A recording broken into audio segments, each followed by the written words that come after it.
All right, ladies and gentlemen, welcome here. We're live tonight. Pocono, that's right, Pocono Raceway.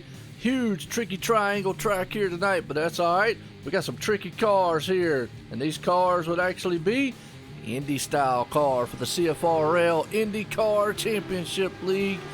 And these boys had some bad fast speed and some awesome winged, I call them big goat carts, opened up here. Well, I'm Joe White, I'm up here in the booth, and I'm accompanied by Davis Richards. Davis, how you doing tonight? Hey Joe, I'm doing pretty good. Joe finally decided to let me come back for another race, so I'm ready to see some awesome action-packed racing here. These cars are going to get up to 220 miles an hour, and you're going to be able to separate them with a knife. They're going to be so close. Yes, they are. We're seeing in practice right now, and what we've seen in practice, definitely going to be some close action. These guys have got nerves of steel, a lot better than I've got, because at 220 mile an hour, I don't know about, man, getting that close to them, because, hey, one little touch, you can send these things to the moon. You know, I did a few practice laps here, and I could barely keep the thing on the track. I probably spun out 3 or 4 times, so these drivers got a lot more skill than I do, that's for sure. Yeah, no doubt. That's what I was saying, with a 200-some mile an hour. So we're watching practice right now. I was watching Jacobs Adams. He's running 214, and that's not even on the front stretch. 216 right there, respectively. They're making all the way up to like 217. I mean, look at that. They're 3 wide behind him. And, you know, it's not like these cars, man, are separated or bunched out of each other. We're seeing a lot of passing going on here, and a lot of things can happen very quickly. That's another thing. You got to have reflexes like a cat, nerves of steel out here like Superman, and definitely, man, a lot of probably some drugs or something to keep you calm throughout the race. What do you think? That's right. And you know, one thing to keep an eye on here is these Indy cars, they got something called a push-to-pass. So you only get a certain number of those push-to-passes. So it's going to be really interesting to see when those drivers utilize that, and to see maybe if they save them up for the end of the race, or if they use them at the beginning to try and gain some track position. Well, as far as you talk about the push to pass, I wish there was a way we could tell up here. Really, there isn't, because, you know, there's no indication we can tell on the broadcast. Only the driver's cans. My understanding, though, they get 10 of them. So, Davis, that's the thing to look at. But right now, I'm watching Jacobs Adams, and look at that. We got a 4-car, man, right there, a freight train coming out the front stretch here in practice. Just give us a little tidbit, kind of a teaser of what to see as they are still side by side going in that turn 1.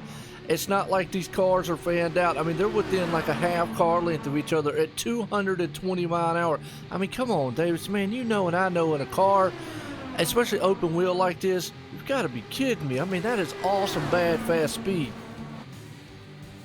You know, you're right. And then looking at them right now, look behind them, they got a little loose. So, and any little mess up that they do, it's going to send them into the wall, and it's either going to cost their day or it's going to cost someone else. They're still 3 wide coming into the turn here. Yeah, it is. I mean, like I said, Jacobs right there rolling around on the roll bar cam. Love this shot right here. It gives a good representation of what they see. Look how close he comes up on the car in front of him, inches away from the bumper there as he goes into turn 1 here. And this is just practice, so it will give us an idea of what we're about to see in this awesome race here tonight at Pocono. I'm going to tell you, I said it last week many times, Davis. Boy, Indy cars have definitely surprised me. It's not something that I know a lot about. Not even going to claim I do. I'm definitely learning just like anybody else. But it's something that has really been more exciting than I thought it actually really would be. You know, I've only been watching these things for 5 minutes, and I'm wanting to get in the car right now and drive them, because they look definitely fun to drive. Yeah, they do a handful out there. Very bumpy, tricky track here. It's called the Tricky Triangle here at Pocono. Right there as he's going to turn 1, Chris North and a man on the outside of him almost collected each other. That's another thing. Coming to turn 1, very fast paced. Things can happen so quick here. That's when I talk about you got to have those, man, reflexes like a cat. Because, man, you got to have some speedy reflexes. Got a lot of young guys out here going to get it done. So it's very interesting, man, as, you know, the Indy cars in real life, and now obviously if they replicate them here, you know, they're V6 twin turbo, over 700 some horsepower, mean machines out here. Wow, that's absolutely crazy. But I don't know, maybe if you know, but the difference in the horsepower, what does that compare to the Cup car? Now, obviously, these things are going around here at about 42nd a lap, and I did some Cup races last week, and those cars were going around here about, what, 51, 52 seconds? Well, here's the biggest thing. You got to look at weight to the horsepower ratio. Even though a Cup car might be pushing over 800, it is a 3,400 pound car. These, I'm not 100% sure. Somebody maybe out in the chat that's a connoisseur of the Indy cars might be able to help me. Ooh, right there, Tanner and them get together a little bit. But if I'm not mistaken, you're talking about these things being close to only about 1,800, maybe 2,000 pounds at over about 700 to 750 horses. Even though they're giving up about 100 horses, they're also weighing in at about 1,000 to 1,500 pounds lighter. So that definitely is I put it to equivalent of, it's a big goat cart with a huge motor and a wing on it. That's definitely crazy. And then this Travis Ryan out here in the chat, he says push to pass is only on road courses. So apparently they're not going to have those. Okay, good deal. Well, see, that's what I'm saying. I'm learning something new every week. We had a road course last week that was awesome. Mid-Ohio was a tremendous race. And by the looks of it, I don't think these guys need to push to pass. There's Bronson Stafford. I know him, man, from the Hardline Racing League there. I mean, look at these cars right there in a bunch. There's 4 of them. They are side to side. I mean, feet apart from each other. If this is how the racing is, man, I'm going to be tired up here in the booth by the time this one's over with. Now I'm already on the edge of my seat, and it's just practice. Absolutely, because we got 24, some bad, fast boys. Oh, sliding the wall. That's another thing we got to look at. At these speeds, you hit that wall, you'll disintegrate this car in a million pieces going into the turn. But you got 24, some of the bad, fast here for the CFRL IndyCar League at Pocono, Pennsylvania. This is one of the many oval tracks that they'll run at. Now, we're off next week here for this league. After that, we go to Iowa. So a little bit bigger track to a little shorter track. Still, though, Iowa will bring some bad, fast speed. Then we headed off back into, I think, another road course, a Road America.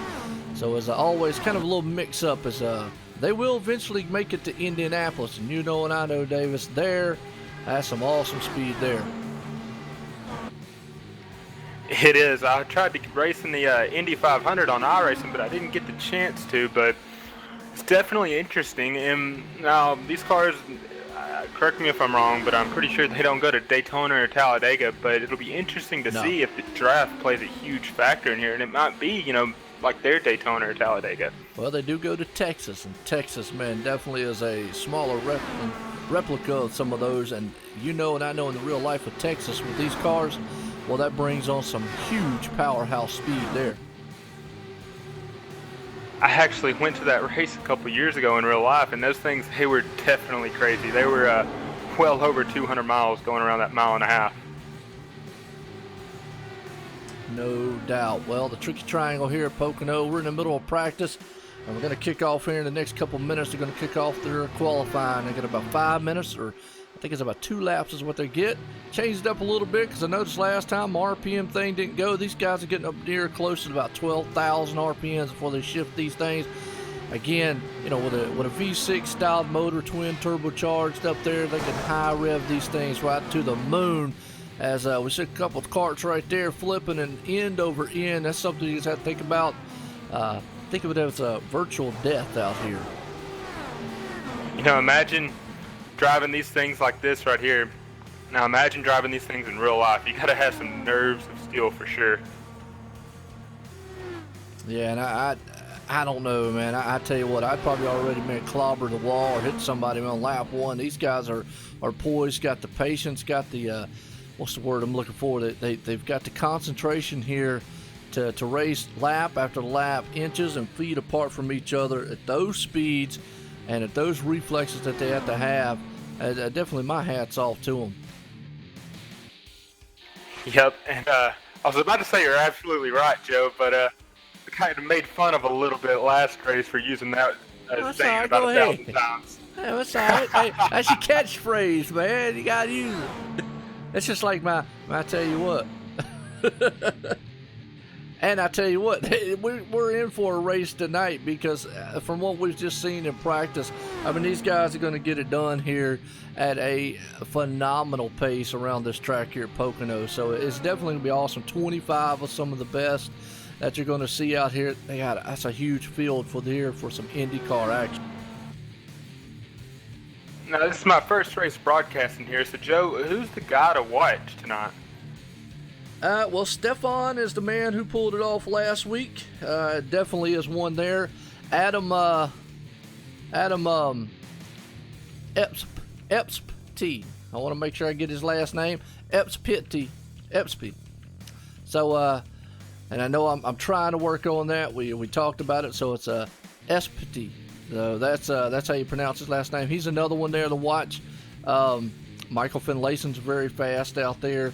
Shane Terrian's another one. I really, to be honest with you, those are the ones I saw last week doing a very good job up front. I mean, but any of these guys out here could put the hammer down and do anything. So I'm learning who to watch and who not to. You got to realize it's on my second race here. So I know Michael, I know Shane, Stefan there, he's very fast. Adam's out there very fast, Austin's out there very fast, I know. So it could be anybody. So I'm definitely going to have to keep an eye out. But right now you got that Ray Kingsbury sitting up there on the chart looking very fast. I mean, he's got a blistering pace lap of, fastest lap of a 40.957. And you got Matt Kingsbury right there. So the Kingsbury boys doing very good up front on their fastest laps here in practice. So, you asked that. To be honest with you, I really don't know 100%. Okay, so it'll be something to definitely keep an eye on. And also you got Ryan Broderick in fourth. Now that's Mark Broderick's brother. He races in the Extreme Motorsports 99.com series as well.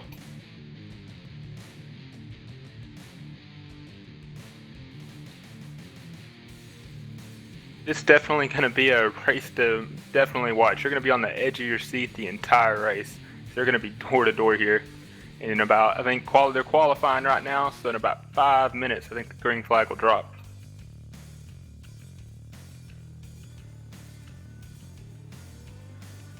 Yeah, no doubt. Well, we're getting qualifying underway here. These guys, like I said, we've got 5 minutes, or I think it's as many laps as you can. It's not quite an open style qualifying. I think they do go out one by one, a normal iRacing style pace. So awesome.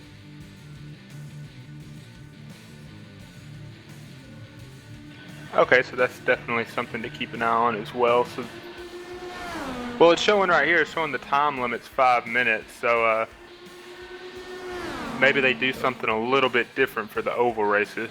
They do 5 minutes on the ovals. They do 15 minutes on the road course style. And obviously, because we know road courses take a little longer to get around, but the oval side of things, well, a little shorter, which is typical 5 minutes, what a typical style oval race for any, like a cup car or anything like that. And that's why I tell everybody, hey, look, it's unique for us right now here tonight to see this. And something different for everybody here. I'm gonna tell you what, I mean, hey, normally people here on OSR Network, they're used to seeing cars, trucks, maybe a little bit of dirt slinging up here, but Indy cars, man, they come up here, tune in, and they go, wow, it takes a unique crowd to come and watch this. As these are a different style of driving, different style of everything else, but like I said before, wow, I think we're in for a tremendous race here tonight. If we see anything like we saw in practice, then we're definitely going to see some door-to-door action tonight. And I pressed something on my computer, but I'm not sure what happened here. Would you hit a push to pass, man? That's it.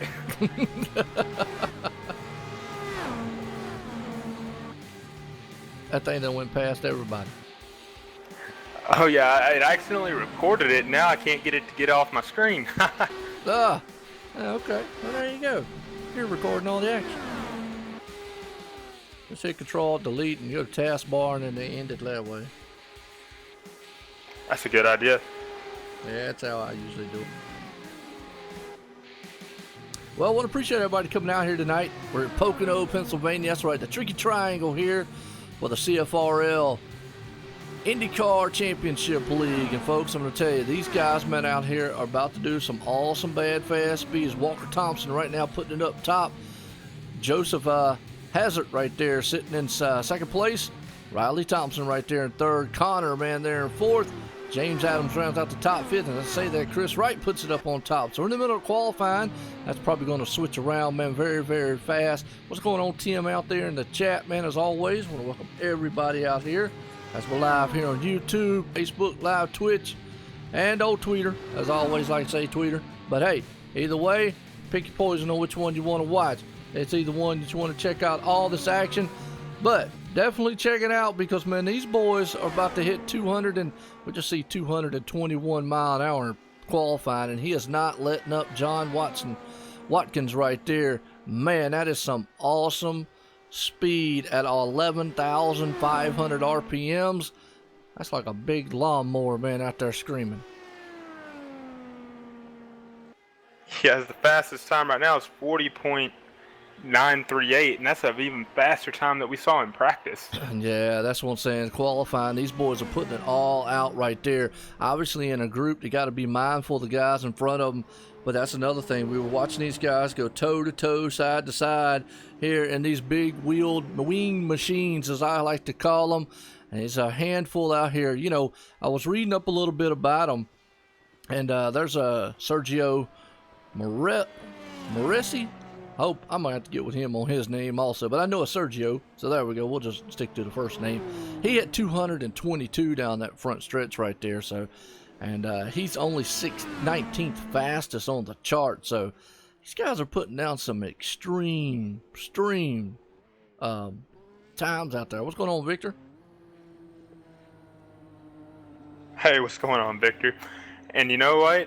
A thing to keep an eye on too is tire wear. So I'm not really sure, if they're going to be able to have to utilize any braking here, because I know you can go full out for the last couple laps, but I know once they get to about 10 or 15 laps, they're going to have to start watching that throttle very carefully. Repeat that one more time for me. I said, thing they're going to have to be mindful though is tire wear too on this track, because you can go full throttle for the first couple of laps, probably the first 10 laps, and once that hits, they're going to have to be wary of their throttle control and try to save those tires. Yeah, absolutely. Well, we're gridding up here too. You're right. That's something we'll keep an eye on, talk about throughout the race here, and hopefully get a long green flag run. Well, it looks like that man right there, Tanner Watkins, puts it on pole for the night's race. Chris Wright on the outside. Well, Stefan, last week's winner there, and a thriller at Mid-Ohio, starting in third. Austin Etspiti. There we go. I'll get it right, man, as always, but he's starting in fourth. Walker Thompson right there in fifth.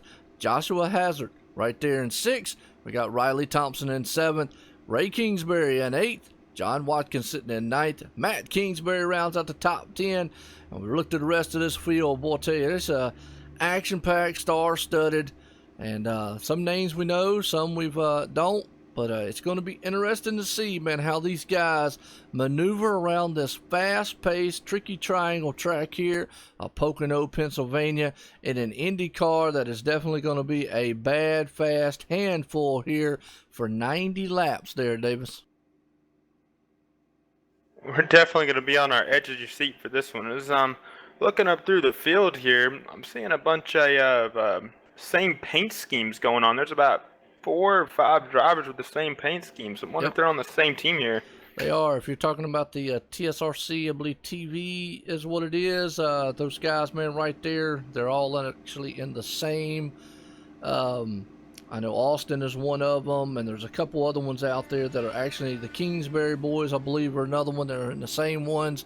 So yeah, they're all in from the TS. I think it's TSRCP. I'll have to get a closer shot up to it. Yeah, TSRC TV machines out there. So definitely, they're in a group. I noticed that last week. Those guys, that's another group to look out for right there. All teammates, all look very good here. So keep an eye out for that team. We talk about teams, but once you get to those last couple of laps, you ain't got a teammate out there, that's for sure. Absolutely not.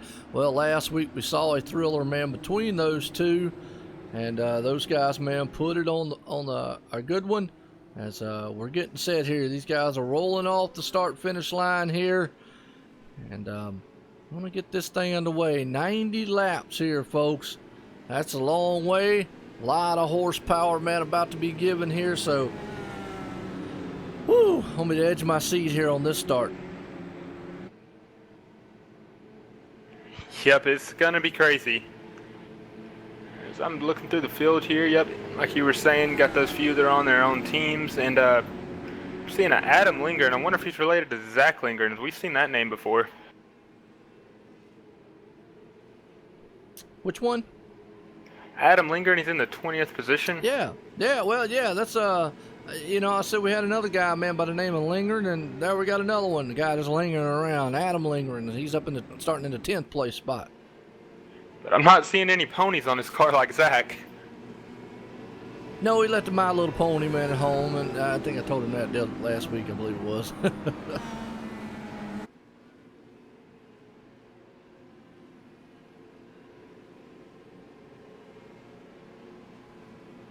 Well, here we go. These guys, man, are getting geared up here. So going down this long back stretch here. A lot of horsepower being shown in these cars. A lot of things going to be. Hello, John. Now, John's one of our connoisseurs out here. He knows a lot about IndyCar, road racing, and stuff. So it's very good. He'll help us out throughout the race out there if he possibly can.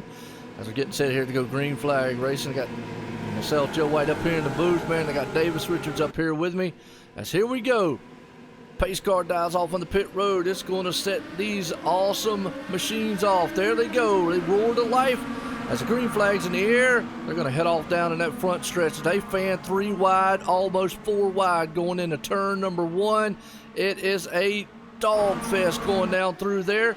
With the man out front, Austin, like I was telling you, and he's got Tanner right behind him, Walker Thompson, as they are still 3 wide, and we got a car in the wall back there.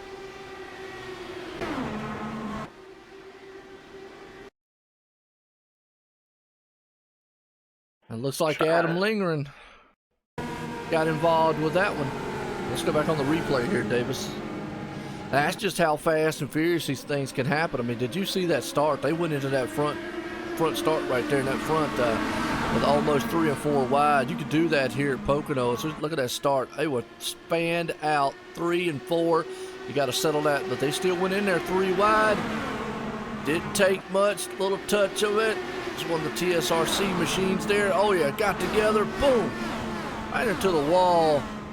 Not into the wall, got into each other and just tore the wings and everything up on those cars. So Adam Lingard, he lingered around out there mowing the grass.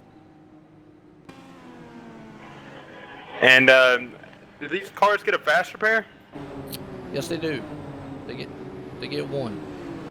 Yep. Okay, so that's that'll be good for those guys to go in there, because I know if you get any damage in these cars, your day's pretty much done unless you got that fast repair staying around. Let me take that back. No, they do not get a fast repair. My bad. I just looked. They got 18 gallons, no fast repair, 90 laps and 225 miles here at Pocono. So, yeah, not what you want to see. Well, that's very unfortunate for them, as their day's going to be pretty much over. Yeah, you're going to need those wings here with the high speeds that you can run around here at this track. You're definitely going to need that wing there. If not, you know, you got to give that downforce on the nose of that car. So, got to be very patient up front. Austin there, man, and Espedy is definitely up front. I'm going to keep trying to say his name until I get it right. So, as always, Tanner's right there. And that's what I was trying to tell you, Davis, man. Austin, he definitely knows how to wing these things around here. Yeah, I'm trying to get accustomed here to the names here. There's definitely some interesting ones, and so far we've seen some really close racing. Even though we've only been half a lap, I was still pretty pumped up to see these things go out here.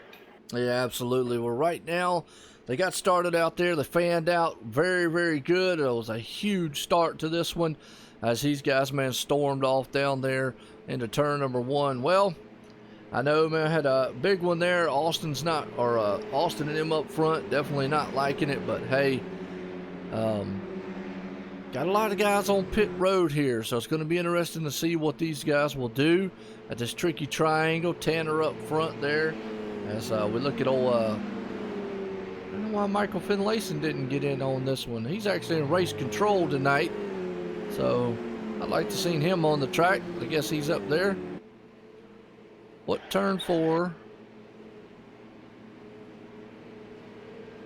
So, Joe, I'm not sure if you know, but what would be the advantage to pitting here? I've seen some of the guys in the top 10 going on pit road. Do you think fuel strategy might come into play?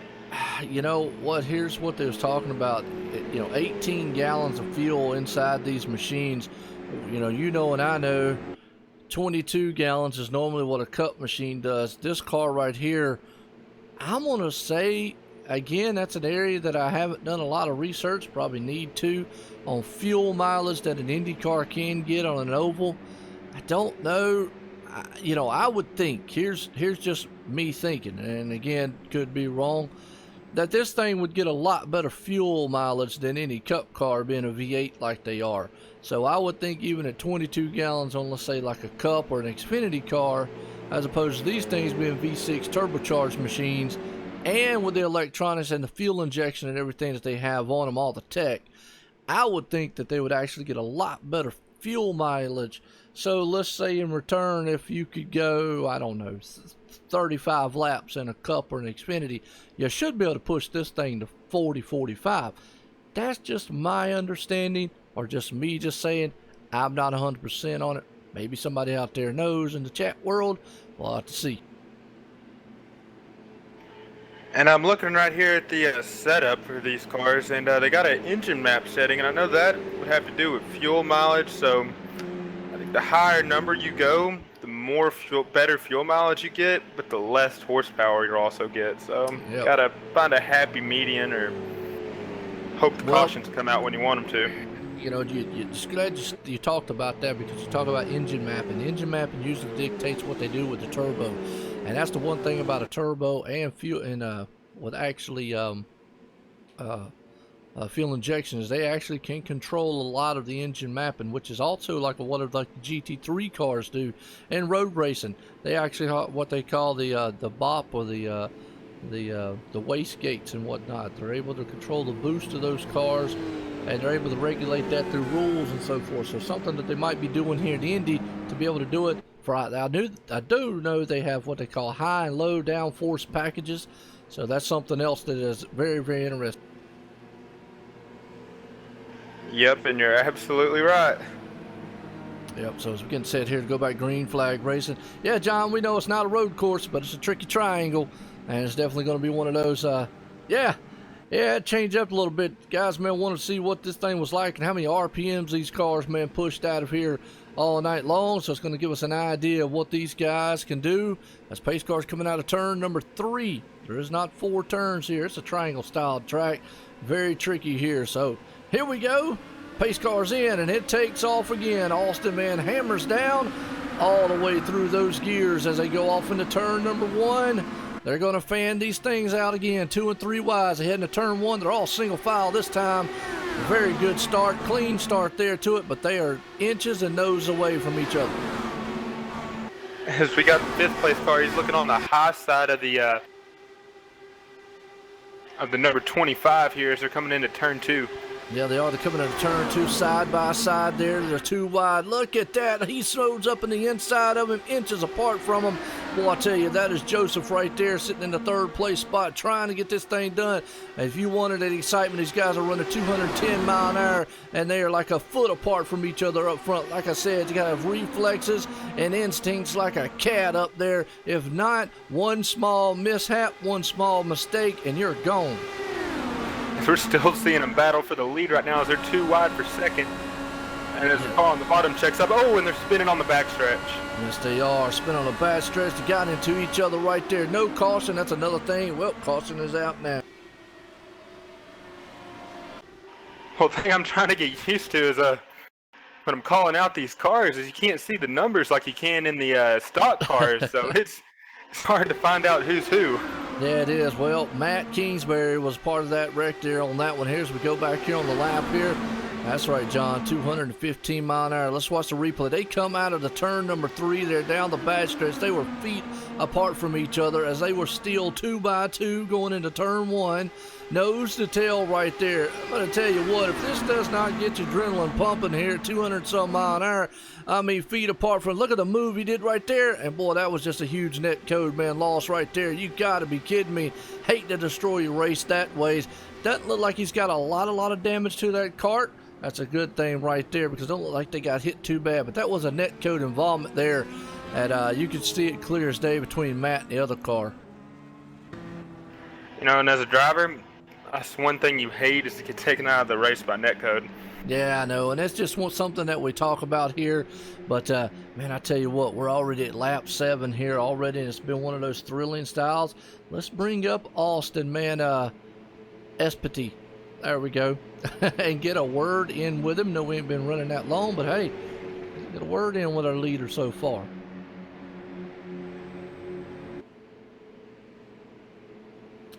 Just a second here, folks.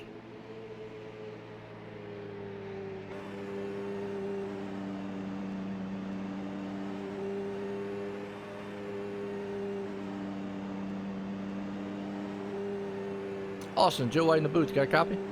I do.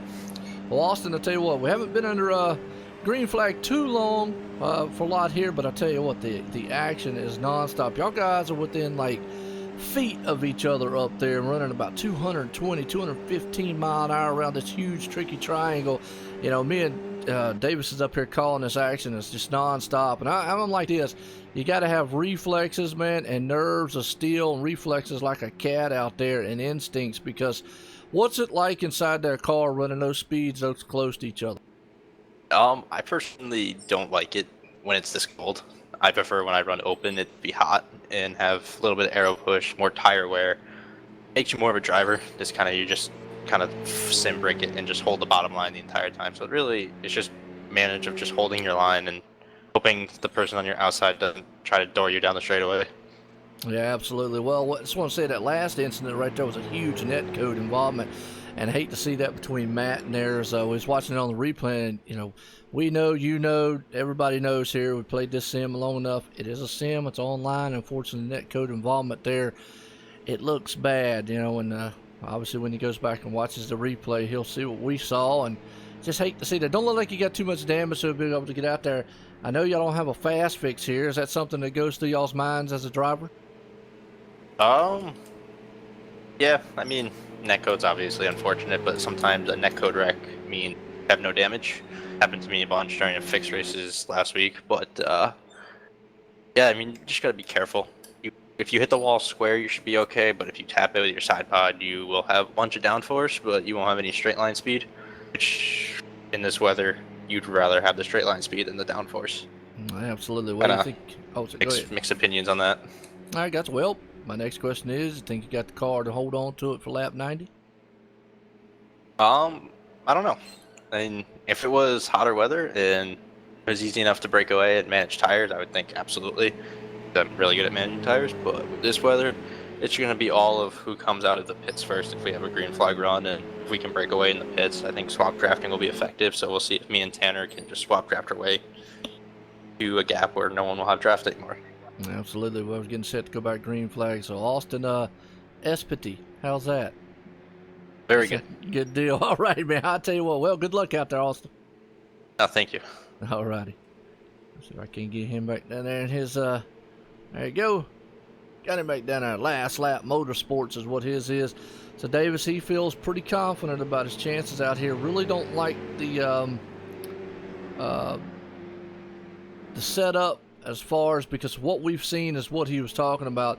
Very close racing, can't break away, almost kind of what we see, man, in our oval side stuff, almost like a draft style race, plate race.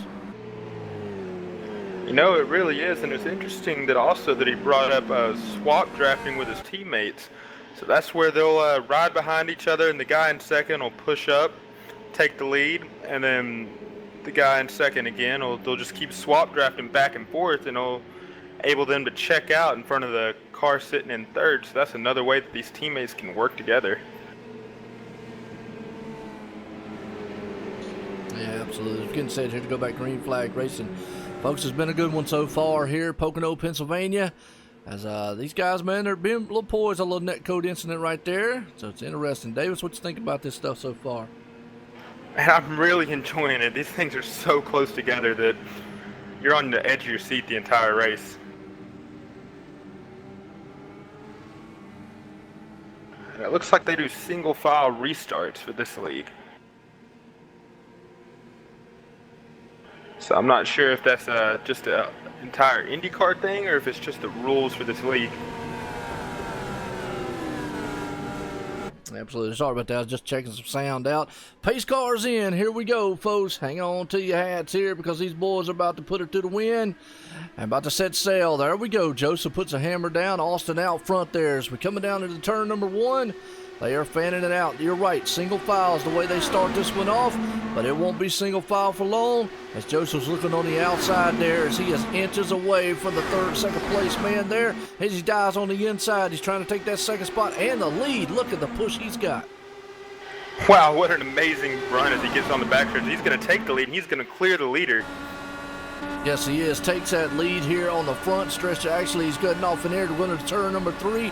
They are nose to tail. Single file line right there as they come out of turn number 3 at 214 mile an hour. It's almost like a plate track without restricted place. They come down this long, long straightaway here at Pocono, Pennsylvania with an Indy style car. They're expanding it out there. 2 and 3 wide the backside. They're 2 and 3 up front also. Look at the run Austin got on the exit of that corner as he clears the leader again. So we're going to see Joseph see if he can get another run, and yep, he does. He's right beside the leader going down the backstretch. Yeah, it is. Joseph's trying to take that inside. Stefan right there in the 4th place popped the wall just a little bit, scraped it as we heard right there riding along with him. But right now, the top 4 guys, look at the battle going on for the lead. Austin's not giving up as they were talking about swapping it back and forth. But I'll tell you what, if you're a driver, that is not what you want up there. You would rather get away, but there one guy swaps around, man, it's like, man, they're up there swapping sandwiches with each other. And I think we're going to see this the entire race as they're still swapping it out here as Tanner goes over here on the inside and takes 3rd place away. Yeah, look at the run that Austin got coming up on Joseph right there. He pulled up on him just like he got a huge draft run there. And I'll tell you what, if we see this the entire race and somebody says, man, Indy cars are boring, I'm going to slap them, man. But that's all I got to say because, man, these are within inches of each other at over 200 mile an hour. I'm going to tell you what, I don't want to be out there on the track. These guys are a heck of a lot better than I am. You know, they really are, and they're still battling it out. This is crazy. Yes, it is crazy up front as crazy does because, boy, these guys, man, lap after lap here for the past 3 or 4 laps so far have swapped positions up front. Now they get single file, nose to tail. Maybe I say that, forget about it here. Austin looks on the inside of Bronson Stafford as he comes out of nowhere. Austin's trying to take that inside lane on him and try to go for the front. They got a 6-car breakaway here in this first lead pack. And you would think with it only being lap 13, they'd be taking it easy, get single file, and try to check out even more, but they're not having it. They're still battling for the lead. Absolutely. 6 cars up front, then you go back to the 2 back there in the backside, then you got a whole pack of cars back there in the field. But up front, Austin and Bronson, them guys, man, are swapping it like nothing else. Joseph's right there in the top side. Tanner's along with him trying to help out. So we're looking on the blippy cam right there. Well, John Marine was talking about it. That gives us a good wide-angle shot here of what these guys are seeing and what we see around this track and how far they are. Davis, man, what a race so far here at Pocono, Pennsylvania. Go tell your neighbors, tell everybody in the area, man. Check us out on YouTube, Facebook Live, Twitch, and Twitter. Hey, we're here, man, OSR Network. And Joe White up in the booth, man, bringing this action here, along with Davis Richards here for the CFRL IndyCar Championship League. Bronson tried to look on the outside as Austin, and he shut the door, but that's going to give room for Joseph to come on the bottom and take the lead. Absolutely. Joseph's out front, got Austin right there as they are swapping that position left and right. I hate to see how many lead changes we've had, probably already 10 or 15 up front, though. Joseph's on the inside. He's trying to take that again. Man, I tell you what, this is IndyCar action like no other. This is almost just like a plate-style race, man, with the Cup cars. It really is. It reminds me a couple years ago when they had the 2-car tango where they'd go back and forth just like this, but we got 6, 5, 8-car tangos going on. And they're 3 wide going into turn 1.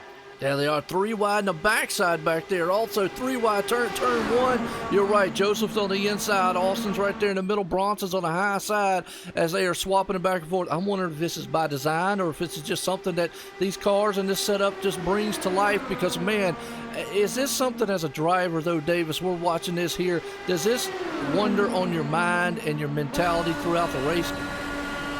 You know, it really does. But as a driver, I can tell you right here, I'd like to be in this position right now, just laying back and just watching them, because this right here is nerve-wracking. Yeah, it is nerve-wracking for me to watch up here in the booth. I'm already in the set. We're under caution.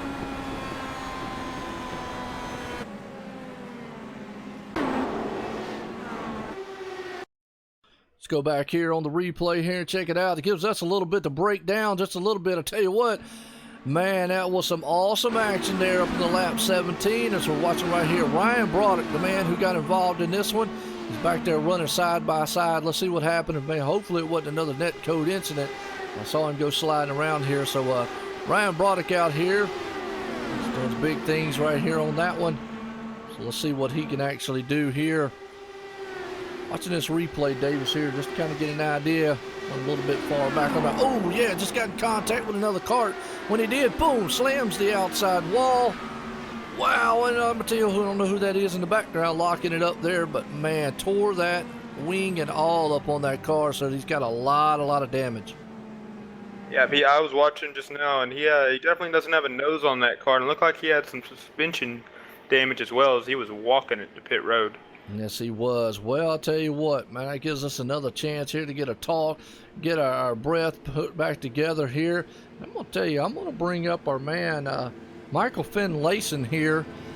If he'll talk to us, hopefully he will. So we'll see if old Michael Finlayson will come up here. We'll put him in the booth and we'll see if he falls back down. I want to get to talk to him. Michael Finlayson not out here tonight, but he's up in that control room booth there. Controlling everything, but he is the man that owns this league. I don't see what he thinks about this racing so far. Michael Finlayson, Joe White in the booth, got a cop? Yeah, what's up, Joe? Well, Michael, I'll tell you what, I know you're not out on that track, and up here in the booth, me and Davis is having a field day, because that right there with those laps and the way they were swapping positions, wow, that's all. It took our breath away. These guys have got some killer instincts out there at the speeds they got. What are you thinking about this race so far? Well, so far I'm hoping that'll maybe get a green flag running. We've had a lot of wrecks so far. I think 3 wrecks. It's not a lot, but 15 laps into a race, we've had 3 cautions. So I'm hoping to clean up on that.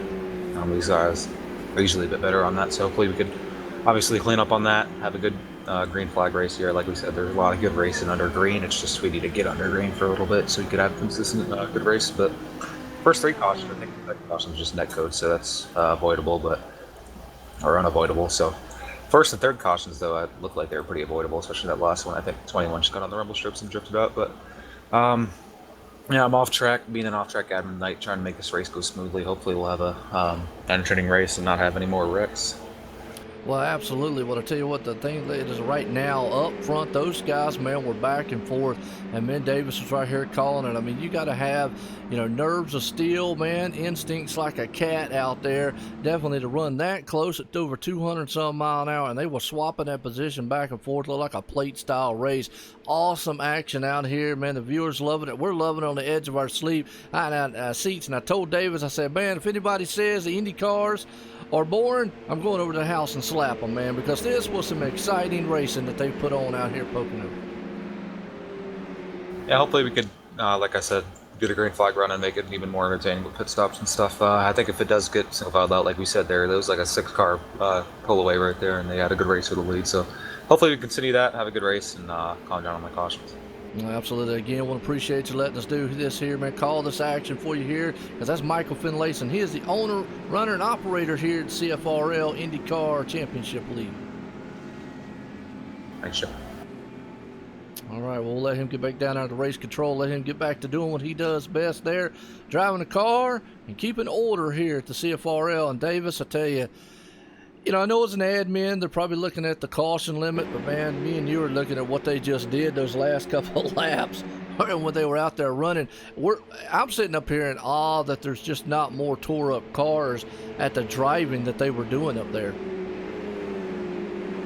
You know, definitely. He brought up the cautions and stuff, but something to hang your head on because it's definitely been a really good race so far. Absolutely. And, you know, like I said, a couple of them, the unavoidable net code, there's really nothing you can do about it. And as always, I hope everybody's enjoying this one here. You know, go out there. Yeah, if you like what you see, tell everyone. You know, tell them that, man, this was an exciting race, man. I want to get the word out here for the CFRL. IndyCar doesn't get, I think, the recognition that it deserves. But I tell you what, after watching this, and I'll go ahead and pat myself on the back. If me and Davis can't get you excited about what you just saw there, well, you're kind of boring. But, you know, go play backgammon. I don't know, man, what to tell you because this is kind of awesome. Yep, as the pace car's lights are off and they're about ready to set to go green here again, and I feel like we're going to be seeing a lot more of what we just saw. Yeah, absolutely. And you got Austin still out front right there with Joseph, Stefan, and Tanner out there. The all three is going to single file start here. Pace cars come out of turn number 3.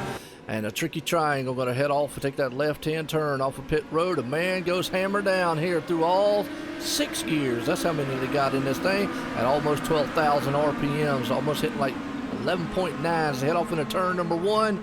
It looks good in a single file start to get spread out a little bit right there on this one. So maybe a little bit more patient. Austin did get a good jump out there. We're going to see if Joseph can pull him in on a draft, though. Yeah, I think Joseph is going to be able to pull him up. Oh, he's right there. Look at the run he got. He takes it inside into turn 2.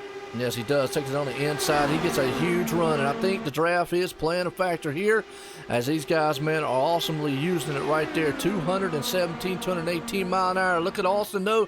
He says, not enough. I'm going to look on the inside coming out of turn number 3 as they're going to storm down this long back stretch. There you go. 6 cars back in a group again. They're all bunched up like a pack of eggs. Look at them now. They're still packed up. They're 2 by 2. And another thing to keep out for is Austin, he got a really good jump on that restart, but it might have hurt him more than it helped him. Yes, it did. He got a good jump out there, but he said himself he would like to. Maybe if he can break that draft up. It's hard telling what we're going to see. Joseph's just not giving up that inside lane there, but you're looking at those TSRC TV machines out there. They are broadcasting to the world that they are bad fast, and they got a bunch of them up front there trying to run down the world here as he is on the back deck lid there of Joseph there. And Austin on the back end of it, got another one behind him, Stefan's looking very good as they're 220, 222 mile an hour before they step it down going into turn 1. And Austin takes it inside again into turn 1 as he's going to take the lead once again, but we're going to see him keep on battling here as we're at lap 22 of 90. 22 of 90. Joseph's looking on the inside right along here with Stefan here in the back side of it. He's got another one. Look at that slew of the TSRC TV machines. That's a whole gang of them guys back there trying to gang up on Joseph. He's saying, look, wait a minute, it's the wolf pack behind me. I need to watch out. TV boys, they're trying to put me on the middle screen here. I've seen this replay before, but I'm about to have a showtime for him. It looks like Joseph's trying to spread that field out up front. You know, he is, and we were just mentioning it. As these 3 teammates look to see if they can get together, and if they can get in the lead, they might be able to separate themselves from the pack. Absolutely. Just one thing about it is they're having a hard time getting away from each other up front because Joseph is definitely, man, doing everything he can do right there. Right behind them, though, you got John and Tanner right there. But up front, they are swapping that position back. Joseph's got a bad, fast card out here. You asked me who the favorites was. I'm starting to kind of see the guys up front here as these all 6 machines here, because we got to go all the way back to 7th spot here, Davis. That's Ray Kingsbury here, who's in the 7th spot. He's got 8th place of Sergio right there on his back deck lid. And then you got Shane Terrian right there, man, in the 9th place spot. Adam Lingren. There we go. The man's lingering back up the top 10 again. Wow, it's really surprising to see him back up there as he had that early damage on lap 1, but it doesn't really look like it's affecting him too bad. No, and as we're riding along with him on the roll cam here, we can see that front wing being up just a little bit, but doesn't seem to be hampering him all too much out here. But he's got a man on the inside of him right there. Looks like Kyle Zimmer and company as bringing up Walker Thompson as he got a good battle going on back here for the 8th, 9th, and 10th spot. Oh, you seen Kyle Zimmer get loose in the middle of that corner, but that was a great save by him by keeping it under control. Yeah, it is. Don't want to do that too much at 200-some mile an hour. You get a little bit loose, but look at it in the back there, side by side again. Adam is trying on the inside as they storm off down in here to turn number 1. Again, this is a battle for the 9th and 10th. Looks like Adam's going to try to clear him as Kyle goes up high right there just a little bit. That's Shane Terrian, excuse me. And like you said, it's really hard, man, to tell who's who. Actually, we'll be able to, let's go on that orange machine. That should be, is that Adam in the orange machine? Nope. I think it's Shane. Shane. That's what I was thinking of, Shane Terrian. Yeah, like I say, a little hard to read the numbers here, so I have to kind of rely on the little tattletale needle down here and all the charts over on the side. Yes, I'm trying to click through them here, but especially when they're all in a big group like this, they just all look like they're one driver. Yeah, that's what I'm saying. That's me too when it looks through here. I'm using the little tattletale here on my thing, but they're going 11,000 RPMs. No Waylon out there says, yeah, they're going by like, meow, meow, meow, meow. What's going on, Waylon? Yeah, Waylon Ham Lamb out there, man. I tell you what, you can check it out. But up front still, Joseph has been able to hold these guys at bay. Austin right there, Espity right there sitting in the backside of him. You got Stefan right there, last week's winner here. And as I say that, Austin says not so fast, going on the inside, heading into turn 1. See, he doesn't want to give up that lead. They're still battling it out here, and like I said earlier, it's going to be a reoccurring thing all night. Yeah, absolutely. Right there. Boy, I'll tell you what, if this is some exciting racing that has been up front. What you're seeing right there, one goes to the front, the other one goes right around behind him. Joseph, man, is taking that spot away. Doesn't even get to lead a lap there as he says, not so fast. He says, hey, I'll give you a replay to watch here. Watch this. Hi, Mom. I'm going around turn 3 and going to lead this lap here, lap 28 and 90. At 220 miles an hour. Absolutely. The man has got skills and got talent, but not so fast. Here comes Austin on the inside. He is trying. If he could get a little help from his teammates back there, he might be able to. The problem is Stefan's not been able to get closed up on the gap right there. Now he's able to get away from him. Stefan's getting a little bit wiggly back there. So I'm just wondering if their cart's not handling as well as those two up there, because look at this. Every time Austin goes around him, here comes Joseph right back around him and slingshots him. Well, Joe, do you think they might be doing this by design just to keep Stefan back there in third? Well, you know, I don't know. As we say that, here comes Stefan on the inside. He gets a good run. Let's see if he can actually pull off the pass here going down the front stretch. He's got help coming on the backside of it. Now, they're all running the same paint scheme. I would think they would be pretty much in the actual team together, but I don't think they are. But nonetheless, right here, as you see, Austin's able to hold off that challenge by the man in third place, Stefan John E. right there. But, yeah, you're right, up front, these guys, look at that. Austin goes on the inside. He's going to get a good run. The problem is Stefan's not coming around with him. And then here comes Joseph. So I don't know if they're doing this for fuel strategy or what, but it definitely looks like they're out there doing a tango of a dance. At 220 miles an hour, we're starting to have our about a 10-15 lap green flag run, and you're starting to be able to tell as these cars are getting loose and the tire wear is starting to fall off. Yeah, right. That's what I'm saying. You're actually going to have to ease it up just a little bit here in the turns. You can't go flat out. As always, things might start pushing a little bit, getting a little bit, man, edgy as they come around these turns. So it's going to be definitely something you have to keep an eye on. But up front, Austin and Joseph just will not give up on each other. They are swapping paint. Well, they're not swapping paint, they're swapping positions back and forth.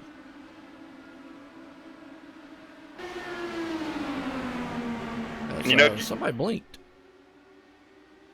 Yeah, I think that was Austin. When we were interviewing him earlier, he blinked for about 5 or 6 seconds there, so I think that might have been him. Absolutely, right there. Joseph's still right there. Let's go back here on this backpack here for 7th, 8th, and 9th, because they are 2x2 stacked up going into turn 1 there. That's Ray Kingsbury right there. He's got Sergio and Adam lingering, man, still lingering around up there. So we got us another lingering here, man, in the crowd. Definitely looking good. Shane Terrian there also looking good, but look at that, inches above each other, running at 214 mile an hour. around the tricky triangle, Pocono, Pennsylvania here of the IndyCar CFRL. That's right, IndyCar Championship. OSR Network bringing you something new and exciting. And when I say new and exciting, I ain't lying. You know, you're really not lying. It's probably one of the best things you've done. These cars are fun to watch. Yeah, absolutely. I'll tell you what, they go 3 wide into turn 1. They had to settle that dispute, man, right there. If not, the Red Bull might have had wings that took off flying through the trees. Learn to caution. Oh, no, it's right there in that 3-car battle we were watching. It looks like he got maybe hit a little bit and he started flipping. Let's go back here on the replay. Let the viewers actually see it. I know John Marine out there. John, hope you're liking this excitement, man. You liking the race so far? Hope everybody else is liking. As we're watching this replay here, we was talking about the Red Bull machine. He probably grew some wings right here as we're going to see him go fly high. As they go into that turn 3 wide, he got a little bit pushy right there on the outside. Not what you want to do. See, looks like he got up there. Oh, just a little bit of net coating. Man, tumbling around. Somebody better get 911 after him. Boy, I'll tell you what, as he goes and flips all over the place, tore that thing up. Like we said, Red Bull went flying high right there, hard into the wall. That is something you definitely do not want to see. And we see him crashing again. That's definitely unfortunate for him, because that's probably going to bring his end not to an end. Yeah, I hate to see that for anybody out there, but boy, that was a good long green flag run out there. Let's see if we can't get all this Joseph guy up here, because he has been one up there to absolutely just give those guys, Austin and company, a run for the money. And I'm actually seeing if he is actually, yep, he's right there.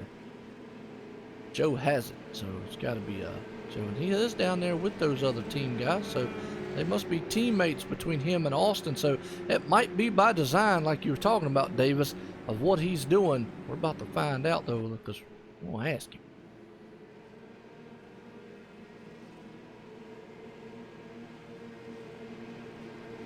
Joseph, is Joe White the booth? Got a copy?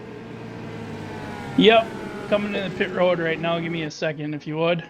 All right, go ahead. Now, we know you got to have full concentration.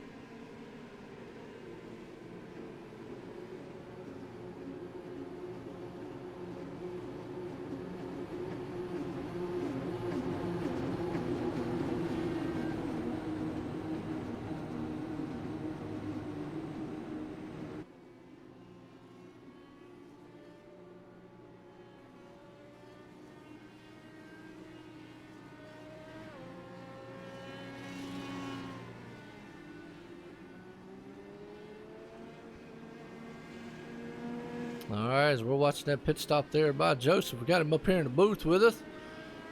Joseph, still with us? Yep. All right, Joseph, I'll tell you what. I had a feeling, though, we see you down there in the team channel down there with Austin and whatnot, but boy, y'all guys up there, extraordinary driving skills, over almost 220, 215 mile an hour, inches apart, feet apart from each other. You got to have those nerves of steel, man, and reflexes like a cat out there. I mean, y'all were swapping that position. Was that by design, the way that y'all were swapping back and forth? Yeah, we were trying to work together. I've been racing with Ray and Matt and Austin for years, and we know how each other race pretty well, and we can work pretty well together. We're trying to. We thought a few laps ago we almost had that draft broke, but we didn't quite get it, and Stefan was right back on our tails. But hopefully we can figure out a way to try to break this down. We were hoping for green flag stops.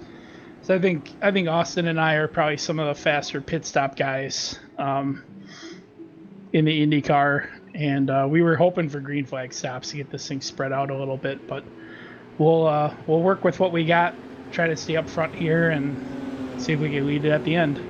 Well, it definitely looks like y'all got the right game plan, but right there, y'all definitely were putting on a show for everyone. I was on the edge of my seat, man, with the excitement that y'all doing up there, and my hat's off to y'all for the speed and the closeness to be able to put those moves up there and not wreck these bad machines out here, these wing machines, as I like to call them.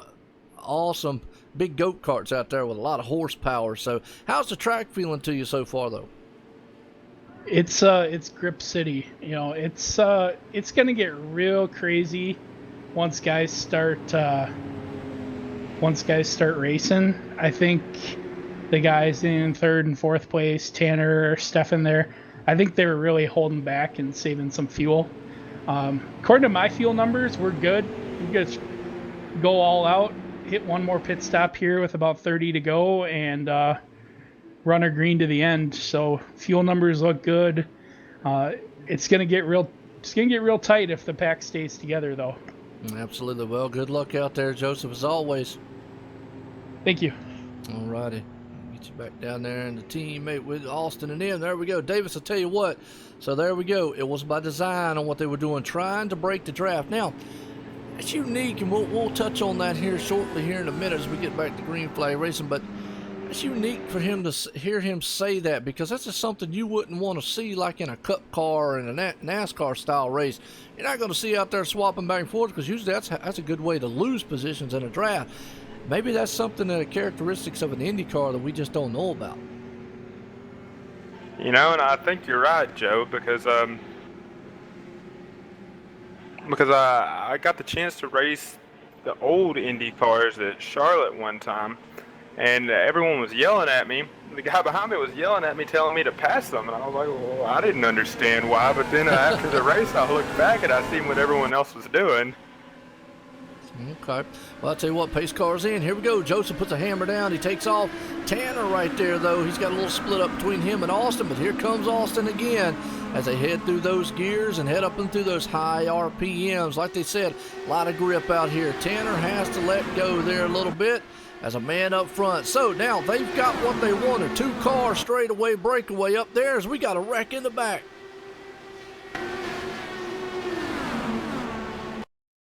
Looks like fortunately it was just one car. The pack was able to avoid it. Yeah, let's go back here on the replay here, man, and see what happened on that car here, because you're right, definitely something we don't want to see, but I'm going to watch this one here. We're going to watch it from actually the number 9 machine here. I think he got a good indication here on the restart here. Everybody got fanned out. I think it happened up there in front of him. He was just a victim of circumstance there and got into it. There's a car up there, yep, spun. Oh, and sent that car, man, flying. Wow. I'm going to say that actually probably is,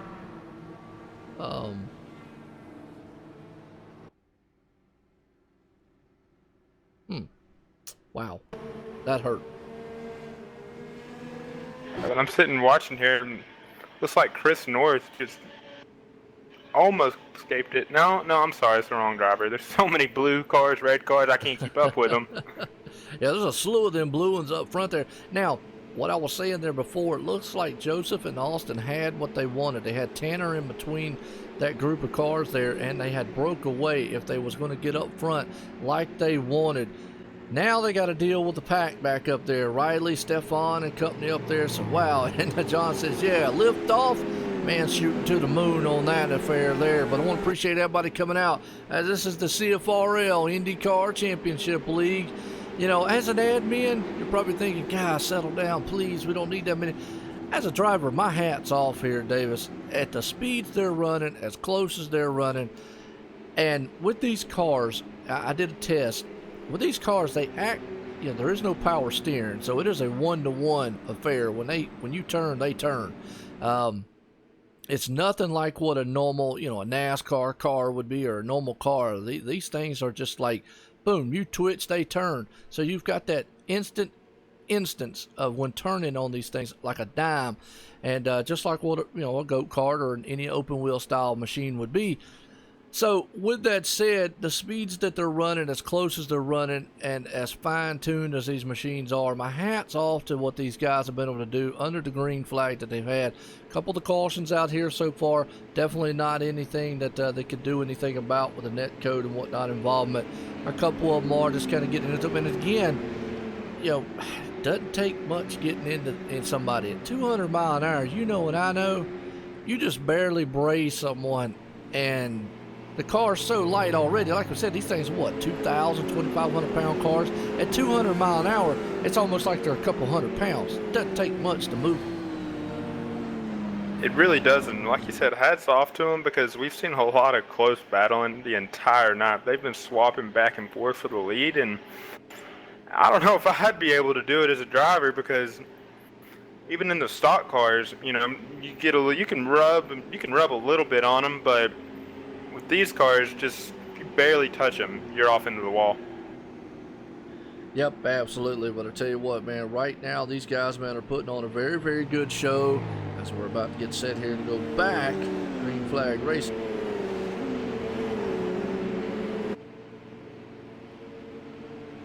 What are you thinking this race is like so far here, Davis? You liking it? Oh yeah, it's definitely nerve-wracking. Well, I want to appreciate everybody watching here. Like I say, man, we're live here, man, on YouTube, Facebook Live, Twitch, and Twitter as always. As these guys, man, are out here, definitely is awesome. And yeah, CFRL League right here. These guys, man, are putting out a good one. It takes a unique style of viewer here to watch these style races, but here on this oval, man, if you don't like this, I don't know what you like. Definitely. If you got any family, friends, invite them all because they need to watch this action here and try to get the word out for these cars because this is some amazing racing. Yeah, so far so good right here as lights off on the pace car. About to get set here to take these big wing machines out here on some high banks here. The tricky triangle here, Pocono, Pennsylvania. These guys are about to do some bad, fast business on this track at over 200 some mile an hour, inches apart from each other. Well, just can't wait to get these guys, man, to some more ovals now. Get them to that Indianapolis so they can do this here at Pocono. Imagine what they're going to do at some of those tracks. It'll definitely be one to watch. Joe, do you know when they go to Indianapolis? They're supposed to go, I believe it is in about 3 weeks. End of August. I think it's September the 5th, I believe it is. Okay, so it's coming on up. It is coming on up. It's about another 3 or 4 weeks. We're off next week here for this league. They're taking a week off. After that, we go to Iowa. And if I'm not mistaken, I don't remember. I had the schedule pulled up. Now I forgot. I think you said Road America earlier. Yeah, I know Road America is coming up, but Iowa is one of the other ones that is actually coming up also there. So definitely looking good on that end. And Iowa's going to be another track. It's going to be very interesting, very short style track with a lot of speed involved with these things. I mean, so going to be interesting to see here. This pace car's coming out of turn 3. Got that single file start, which always, as we see, but even with a single file start, these guys, man, know how to put these things back with a hammer down. Joseph's out front, and he does. He's going to head all through the gears, and Austin's right there on his back deck lid. So we're going to see if those two can get fanned out. Austin says, well, I'm going to try to go on the inside. Again, learning something here is not normally, we're used to draft style racing nose to tail, but these guys, man, swap it back and forth. Evidently that's what you want. Break the wind between these cars and the airflow over them is what they're trying to do, because they're trying to run away from that man back there, Tanner, Riley, and Stefan, and Adam lingering back there, who is up in the 6th spot. Hey, he's doing pretty good. The man's lingering back to the front. Wow. Didn't expect for him to be up front with that early damage, and he started out in 20th. Absolutely right. Well, right now, Ken, Riley, and Stefan and those boys up there get up front, because I think Joseph and Austin has what they got. And like you said, the reason they're swapping back and forth like they're doing, well, that's by design is what they're saying. So evidently learned something new about the airflow and how these things draft at 216 and 20 mile an hour. They hit 11,600 RPMs. That is a massive amount of RPMs. You hear the motors just a screaming. And yeah, like when they go by, it's not going on Wednesday. They go by. And you know, we're still watching them swap positions here, and they're doing a little bit of teamwork. But I can guarantee you, with about 5 laps to go, all of that's out the window. Absolutely. Well, it looks like here come Riley on the inside there, Tanner. He's going to come to the front. As what Joseph said earlier on, he is afraid that maybe Stefan and M's back there saving a little bit on fuel. But we'll have to see as Riley's still right there in third spot, riding along behind these guys.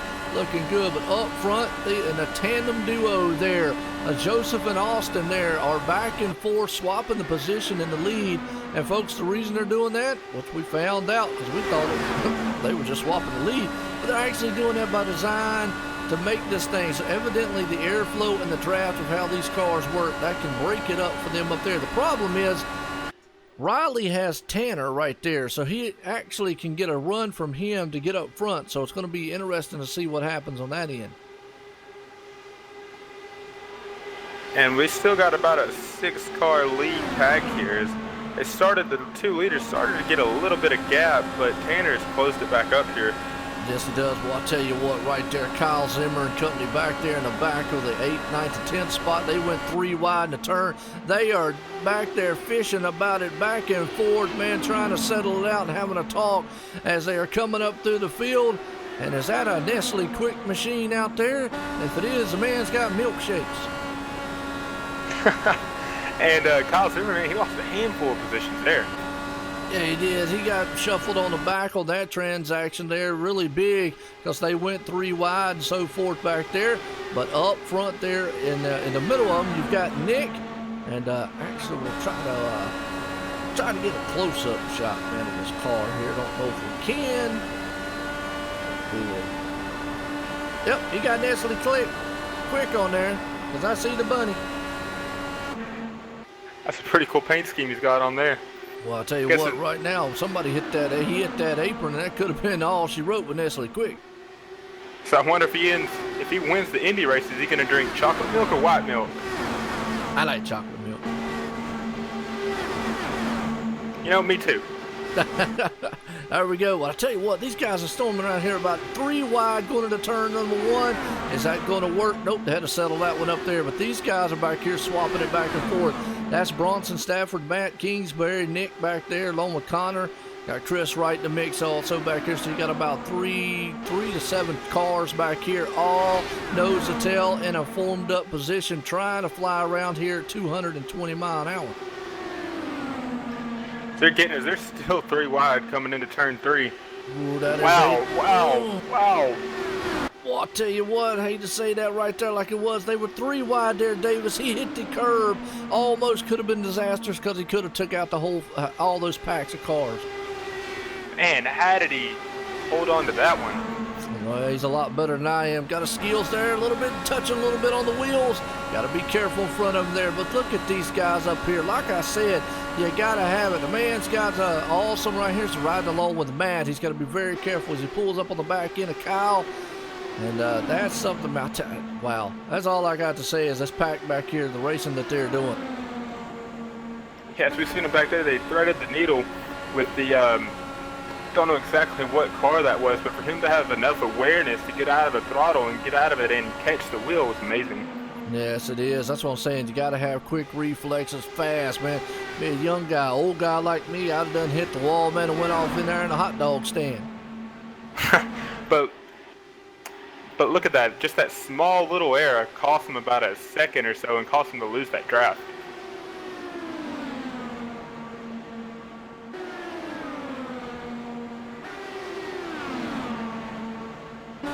As we've seen the, can't tell who that is, but he got a little loose and almost took out the bunny. Almost took out the bunny. Well, that's bad. We don't want him taking out the bunny up there because we like Nestle Quick. Kyle Zimmer right there. He is actually riding behind the man right there. That would be Chris Wright. As he goes on the inside of Chris Wright, they'll go door to door into turn number 1. But up front in front of them, they're still door to door. Now you had to crack the throttle just a little bit right there. We heard it ever so slightly. But behind them, look at that. Inches apart from each other. Folks, this is awesome racing. I hope everyone's enjoyed it so far because it's IndyCar League right here. CFRL. That's right, Indy cars here at Pocono. These guys are putting on a show at 200 and some mile an hour. And you know they've got a few little packs here, but still there's action at every single corner at this race. Yes, it is action-packed right now. Now they've got it settled up front in a single file line. As Austin, as I say that, Austin and Joseph still back there dancing with each other. It's like they're dancing back here in the back for 7th, 8th, 9th, and 10th spot. As I ride along with Chris Wright back here, just trying to ride along with these guys as they are storming around this tricky triangle mile here. 49, lap 49 of 90 is complete. Also back here, I'm gonna tell you, Davis. It's been non-stop. Like I say, after you get done calling this thing, if you're not tired, we ain't worked hard enough. You're right. You know, there's still... Wow, this is amazing racing. Yes, it is. Amazing racing is exactly right. Well put right there, because as they come down the front stretch, they are in a storm single file up front. Joseph and Austin, they're doing their dance there. But behind them is a huge pack. It looks like you got a 2-3 car pack up front. Then you got another 3 to 5, 6, 7 car pack in the back here. As we're following along with it, here's Chris Wright. Look at the run he gets. He had to crack the throttle a little bit right there to keep from running up on him. That's another thing about these cars is, you know, in a Cup style car, NASCAR style car, let's say it that way, you wouldn't really crack the throttle on, so to speak. You'd run it right up under somebody's tail. The problem is, like I was saying before, the instincts on these cars, they turn so on a dime. The movement of them are so quick. You got to be very careful. And in the wall in the front. Oh!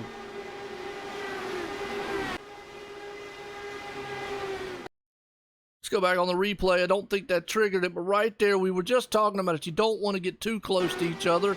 If you do, guess what? Things like this are going to happen. They were coming out of straight here, and they got side by side there. Bronson Stafford, yeah, it looks like a little wind with each other, and the man climbed the wall right there. Bronson did. Came on the inside, slams the inside wall. Ouch. Boy, he hit that thing at a heavy amount of speed. Hate to see that on his end. Caution out again. But we were just talking about it there for a second. Davis says, you don't want to come up there and climb up on the back end of someone ever so fast like you would in a NASCAR style car, because you could put the bumper here. These guys are running so fast at one little movement, and you can touch each other before you know it. You know, Joe, you're right, because on the stock cars, like you were saying, you can come in and, you know, you can bump a little one, rattle their cage. With these, they're so sensitive. I just realized something, but my voice sounded a little off with the videos because I've been a couple seconds behind. That's all right. I seen the caution flag come out, so I went to go look at him, but I couldn't see it, and I was like, oh, well, that's because I've been behind a little bit the whole race.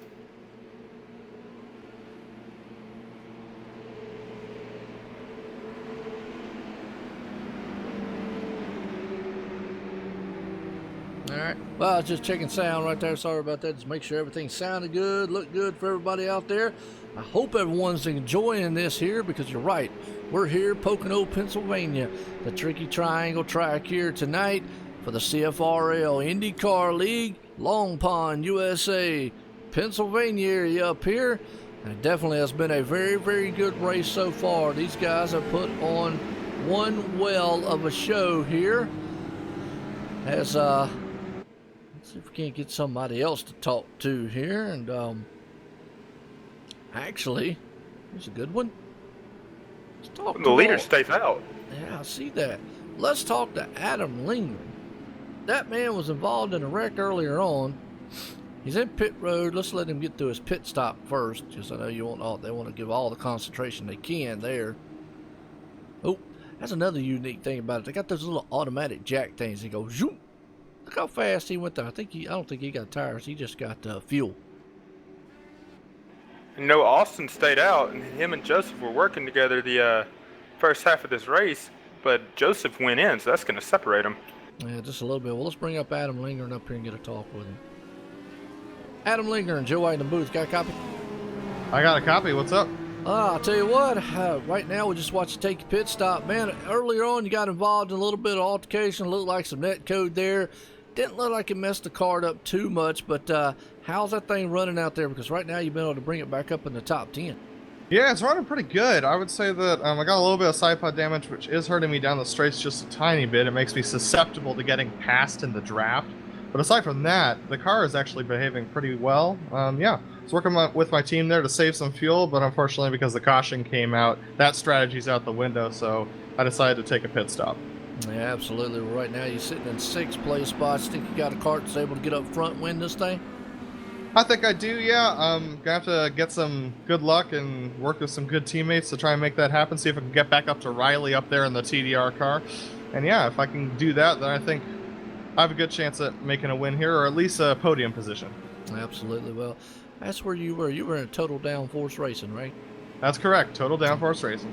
Good deal. Well, I tell you what, good luck out there tonight, Adam. Thanks. Have a good one. All right. Well, there's old Adam Linger, and the man lingering around, and he said he got a little bit of damage. It's hurting him in the draft there, which was what we thought, because I saw a little bit of damage on that front wing.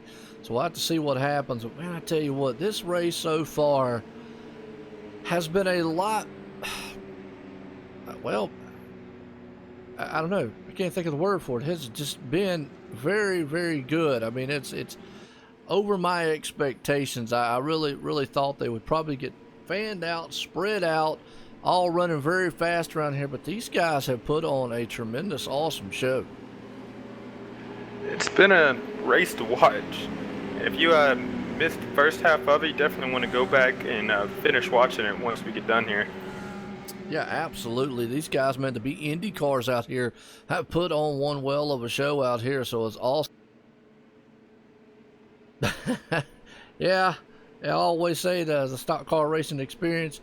Even though these karts are open cockpit, I still wouldn't be able to fit in one of them because, you know, you got to be small like probably Davis is to get in one of these things. And hey, what's going on, John? You know, I used to race go-karts when I was little, but I got a little bit too big for that one right there, so I don't know if I'd quite fit in one of these either.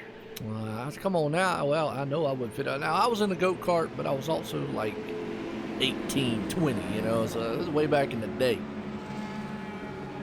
Yeah, being 6'4" would be just a little bit tough as now actually I'm gonna have to upgrade my rig here pretty soon because my knees are just jammed up in the steering wheel.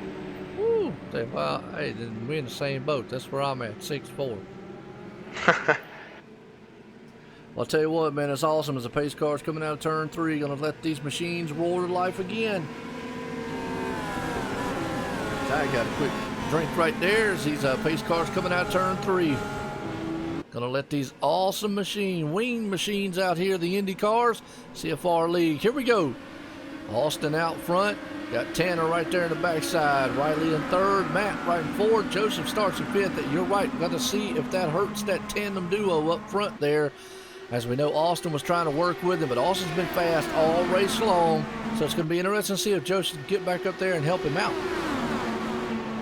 Yep, and we talked to Austin earlier, and he said he wanted to wait till about 30 to go. We've got 35 to go right now, so I think if we get another caution, we'll see him head down pit road. Absolutely. Well, as we say, Riley's on the inside, trying to take to the high side or the inside of him right there to try to take the lead away.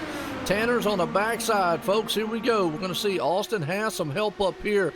Some of these guys could have been waiting until this point there, but Joseph still mired back there in the 5th place spot as you got Tanner, Austin right there as they still go side to side down the long straightaway here. As the leaders are still battling it out there, and it'll be interesting to see if Tanner gets up and is able to take advantage.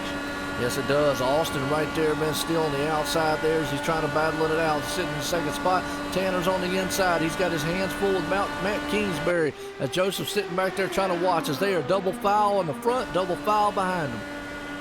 Joseph's not messing around. He's able to get back here in the top 5, and he's going to look to see if he can get up there and help his teammate. Yes, he can. As always, look at that jockey in position back there, back and forth. Man, as Riley's up front, but not so fast. Here comes Austin on the inside as he's going to maybe get shuffled back just a little bit. Maybe he's going to back it up and try to go grab his teammate. Not so fast. Here comes Riley on the inside. They're door to door. They're side by side, tire to tire. Wow, as Riley gets just a little bit loose there, is able to get it under control. That could have been disastrous. Yes, it could. Riley, he sends it on the inside there, man, trying to hold pace here up front as they are going on the inside. But look at that. Here comes Joseph on the inside. Now he's got his dancing partner coming up with him as he's going to go on the inside there of Austin, as Tanner's got a full view here of this whole thing happening in front of him. But it brings along Matt and Ray along upside there. In the front, Austin definitely has his teammate there with him, and he dives on the inside. So here we go. We're going to see if they can overtake Riley up front. And yep, it's definitely interesting to watch there as he did go back and get his teammate. And as they're trying to thread the needle here, but looks like the leader's trying to pull away a little, but these cars in the back are going to be able to pull up right up next to him. Yeah, absolutely. Well, I'll tell you what, Joseph's right there on the inside, though. It looks like it's a four-car horse race up front, though, but you're going to have it here. Riley's out front, bringing Joseph along with him. Austin and him is what I think is what they feared, as those guys back there were just hanging on, and so far they can't get up there. But right now, look at this. These 4, 5, 6, 7 cars up there are no give an inch with each other as they are taking it around this extreme tricky triangle style track here at Pocono, and it's looking good as they head off into turn 1. They are still side by side. Matt Kingsbury takes it on the inside of Ray Kingsbury. I guess that's his brother, so that's really interesting to watch there too. Yes, it is. Ray Kingsbury there, Matt Kingsbury. They're hooked up, but up front, Austin is trying to overtake theirs. Joseph's trying to go on the inside of Riley. If he can get up there, man, maybe they can get those two together. It's like they said, they can run away from this one. They can break away from the pack, and he does. The teammates are able to pull this thing back to the front. Austin Espity right there, boy, is Espity. There you go. Said it a little fast, but he pulls it up front, but not so fast. Here comes Joseph, and Riley says, hello, gang. I know how to play this one here, and he comes along on the backside with. And Riley tried to get on the inside there. Then we seen Joseph close the door, but this is definitely not what this pack wants to see, as those teammates hooked up again. Well, no, it's not, but look who's coming in the mix up there. Shane Terry, and boy, he definitely knows it. One of the evil motorsports. Where's he come from? The man in the orange machine? Looks like a tangerine out there, but he came out of nowhere flying high there and has been able to pull that thing up in the 6th spot. We have got 3, 6, 7, almost 8 cars up there within nose to tail, within a half cart of each other. You know, they better not tell them there's 40 to go, because these drivers are driving like it's the last lap. That's right. They didn't get the memo. Somebody forgot to send out the email that it's only lap 61 and 90. You're right. They're thinking it's the last lap and the only lap left, because up front they're going at it like tooth and nails, man. Cat and dogs up there, as Joseph, man, is still leading this one. Austin dives on the inside, but they know they've got Riley right there. They're doing everything he can. Look at the move Austin puts on him going on the inside. And Riley, like you're saying, Riley is trying everything he can to separate those teammates, but he's just not able to get a big enough run to do it. No, he's not. He's going to need some help from behind there, but he's doing everything he definitely can. Absolutely so far. But look at the man on the inside there. Joseph takes it to the front. Here comes Riley and Ray Kingsbury to the inside. He's going to give it a try up front here, as he's going to go on the inside. Can't get it done. Riley's powering that machine back up to 3rd spot. Wow, and this is unbelievable to watch here. As you would think with the car going on the inside to be able to pull it up, but that outside groove seems to be working really well tonight. Yes, it is. You would think right here, but here comes Shane Terry, and he's going to give it a shot on his own right there. Got Adam lingering in that mix, and as long as they stay in a very, very pack like this, that wing on the front's not going to hurt him too much. He gets out there in clean air. It might be what is going to hurt him the worst, and a draft won't be bad. Joseph up front's going to do that swing on the inside, going to turn 1. You got Ray Kingsbury right there behind him, but boy, he's got Riley all over his back deck lid. Folks, this is at 220 mile an hour. Let me repeat that one more time for you. 220. So if you think, man, you've got the nerves to do it, go out here and step in one of these machines. But I tell you what, on my end, forget about it. I'd already put this thing, man, in the wall. As we see those leaders, they got separated as Ray Kingsbury pulls it up in 2nd position. And I'm hearing right now as they're going down pit road. They are. Pit stops being able to come down here on pit road. That's going to leave Riley and company out front. So, very, very interesting pit strategy coming out as Austin dives off down into pit road along with Joseph and them. So the teammates coming down in here. Now you remember Joseph took a pit stop before, got off cycle. So let's see, man, what they're doing right here. As they're coming in here, they jack them cars up with that automatic lift there. Very quick, man, pit stops. As they're off the stands, they're gone. So that's going to put them in the very back there. Now, my next question is, it's going to beg to see whether or not the guys up front like Adam, Riley, and Kyle, that means they can't go all the way. Yep, it looks like that's going to be the fuel window right there. That's why we've seen Joseph pit again. But another thing to think about, have you been able to see if there's a tire fall off of any? I don't think we've run as many laps here for a tire fall off. We run the whole entire thing here for the next 25 laps on out. You probably would see a little bit of tire fall off, but I don't think we've had a long enough green flag run to really see anything like that. Fuel, I think, is their biggest concern. But tires here, from what these guys have told us so far, I mean, to me, as those front runners now, they all come into the pit. Look at that, coming there storming in the pit road. Wow, those cars came in just, and all of a sudden, zoom, stop. That's another thing about these things. These cars have like brakes that can stop on a dime and get them things slowed down very quickly. But you talk about the tires there, I got a feeling that tire wear's probably not going to play as much of a factor in these conditions of a track. You know, Joe, and I'm watching, and it's going to be a heartbreaker for Austin as he came back down and, he came back pit road again. It looks like maybe he had a penalty, but they've got a caution coming out, so that's going to save him. Yes, it is. Caution is out here. Don't see what's up. We'll go back.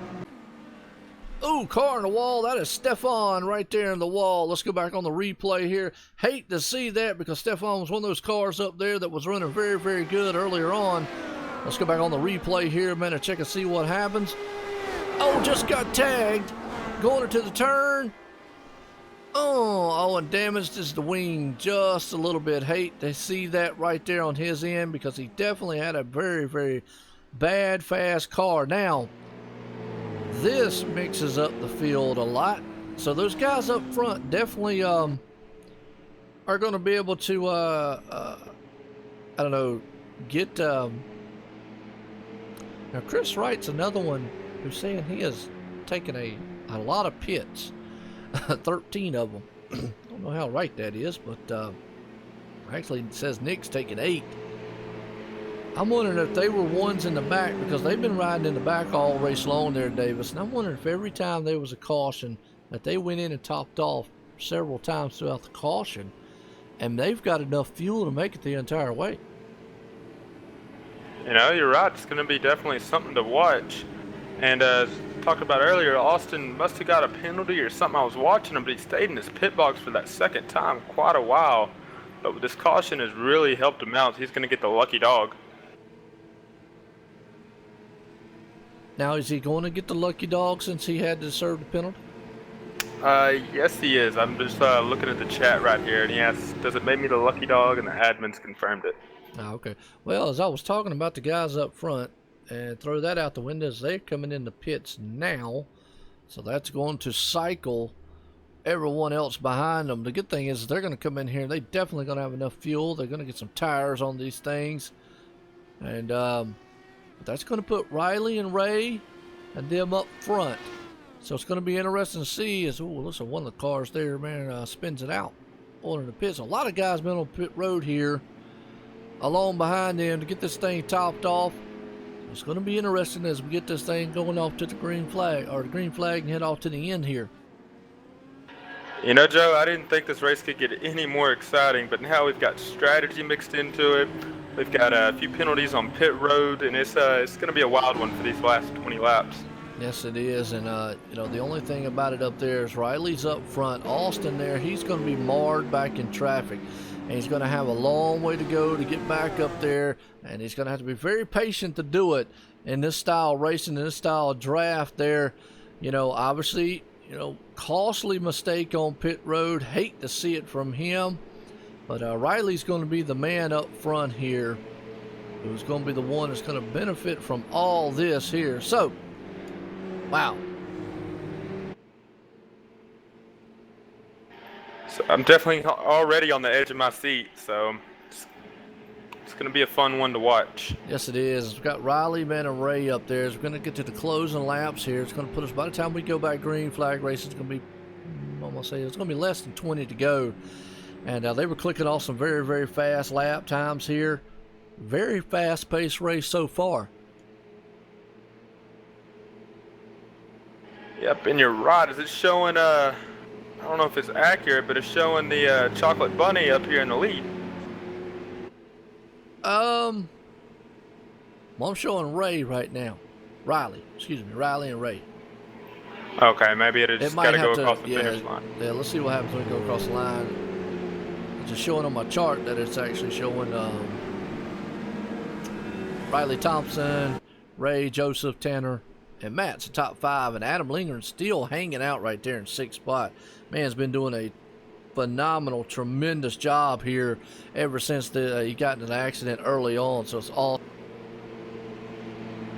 It's definitely been fun to watch him make his way through the field and still able to maintain a good amount of speed. Yeah, absolutely. Well, I'll tell you what, I want to appreciate all the viewers out there, man, to stay tuned and watch this thing here to the end. Not over with, because, man, me and Davis Richards up here in the booth. I want to appreciate Davis coming up here. And, well, if you like listening to Davis, hey, he'll be back with me here this Thursday here for ExtremeMotorsports99.com. We got some cup action there. And if you want to see how well Davis can drive, check him out tomorrow night as OSR Network brings live to you the Xfinity Series. And, at Michigan International Speedway, he'll be out there driving his car around there, the Birdie's Construction Machine, on the Xfinity Series there from ExtremeMotorsports99.com. That's tomorrow night. So, go from the booth to the driver's seat and back to the booth. How you like that? Oh, man, I love it, Joe, man. But first and foremost, thank you for inviting me. I've had the last couple of weeks, I've had a lot of fun, and I've actually learned quite a lot from just sitting here and watching these drivers, and it's made me learn how to use a little bit of patience. Well, patience definitely is one of those things that you got to have. These guys out here just got to have a lot of nerves of steel as we're getting set here to go back green flag racing. And you're right, John. I'll say real quick before we go back green flag, the success of OSR Network is due to the fans, the leagues, the viewers out there, and I appreciate it as much. And back to you. So here we go. Pace cars in. Well, Riley, he hammers through the gears right there as Ray is right on his back deck lid as they go off into turn 1. Joseph is up front there. He's going to give it a hard push. As they go into turn 1, there's still stacked back side by side into turn 1. And it looked like Joseph was going to make it 3 wide, but he thought better of it if he's going to go on the outside of Ray Kingsbury to try to take that lead away. Well, you talk about 3 wide. They almost took a 3 wide coming out of turn 1. They're heading off into turn number 2 here. A little bit of short shoot style turn right there. They are still stacked 2 up in the front. 1 right there behind him, another 2 back, and they go all nose to tail on the backside back there. But look at these cars, man. It is almost go time here. Like you said, they're going to come across the line to the lap 71 and 90. Folks, this is what it is. The tension is building here as we're getting into closing laps. They are going 3 wide down the back stretch. And these drivers know it too. They're still battling. They're 2 by 2 by 2. Yes, they are. The breakaway up front. Joseph pulls that machine to the front side. He wants his dancing partner back as Ray Kingsbury's right there behind him as they're going to do that side-by-side swapping the position. And if I'm not mistaken, though, he does have a teammate there of Ray Kingsbury. The problem is they also got Tanner up there along with him. And Tanner says, hey, look, y'all might be up here dancing a little bit. I'm going to come up here and join you in the do-si-do here. That's because I definitely want in on this action. You know, that's a driver we haven't talked about a lot tonight is Tanner Watkins, but he's been able to keep his car clean. He showed some patience, and now look at him. He's battling for the lead going into turn 1. Yes, he is. Turn 1 going in there as Joseph falls to the 3rd place spot. They are still stacked 2 to 2. Here comes the man and that number 11 machine firing it up on the outside. Chris right there in the 27 was talking about him before. He's got target on there. Definitely don't have a target on his back. He's got a target coming to the front. He has definitely got the hammer down. Chris Wright does. Where in the world he come from as he is going for the lead here. You know, I've been watching him. He was actually a lap down earlier in the race, and he got it back, and look at him now. He's in the lead. Absolutely. We'll talk about Austin. Austin back there in the 10th spot, just trying to get himself to where he can get pulled up to the front. But Chris Wright brings that machine to the front side. Joseph goes on the inside there. Ray Kingsbury behind him.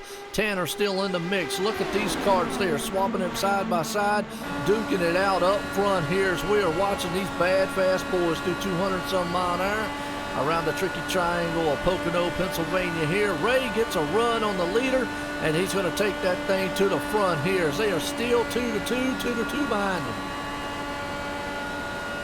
And they're so close here. Any little mess up's going to send them flying in the wall. As Joseph's still in second here, he's going to come out of turn 3, and I believe he's going to get that run. And nobody's stacked behind him. And yep, he's side by side, and he's going to be in the lead coming across the line. There he is in the lead coming across the line, but they're still side by side going to turn 1. Joseph makes the pass, barely going in there. Right behind him, though, Chris Wright and Tanner right there. So it looks like you get a draft going very hard. Tanner right there. Watkins is still in the 4th place, and behind him, Shane Terry, and that man is bringing it up through there. Man's got Evil Motorsports, and he's definitely got an evil, bad, fast wing machine out here tonight. Looking good. Riley's right there. Austin's just not been able to make up any ground. He needs some helping up here. As we see Shane Tyrion right there, he's got the Home Depot, man. He's definitely, man, out here. Got a lot of parts up front trying to bring that machine up to the front side. Oh, and as I'm watching Austin, the car in front of him messed up just a little, and Austin had to yank it to the right real quick to avoid him. Yes, he does. He's back there marking traffic as he's trying to bring that thing to the front, sitting in the 8th place spot, doing it ever so slightly. Time's running out, though, as we got 15 to go this time by. If they keep doing what they're doing up there, as you can see, it's a breakaway on the front side of him there, and he knows it. He's got to get hooked on to the back end of that draft and get going as he goes on the inside there. Matt Kingsbury, they'll go single file up front there as he pulls it up in the 7th spot. So Austin Espedy right there, though, man, he definitely knows the urgency of having to get to the front side here as time is running out for him to get back up front and battle it out. But boy, look at the run that Matt Kingsbury gets. And you want about drafting? There you go. Man, put the front wing to the back end of that car. And Matt Kingsbury, he wants to get up there so he can help his brother too, Ray Kingsbury, as he's up there in the lead.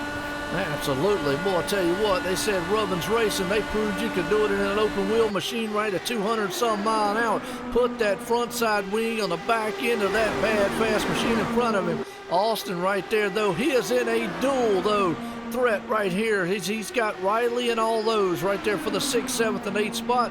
He is trying to bring it to the front. Ray Kingsbury under caution, though.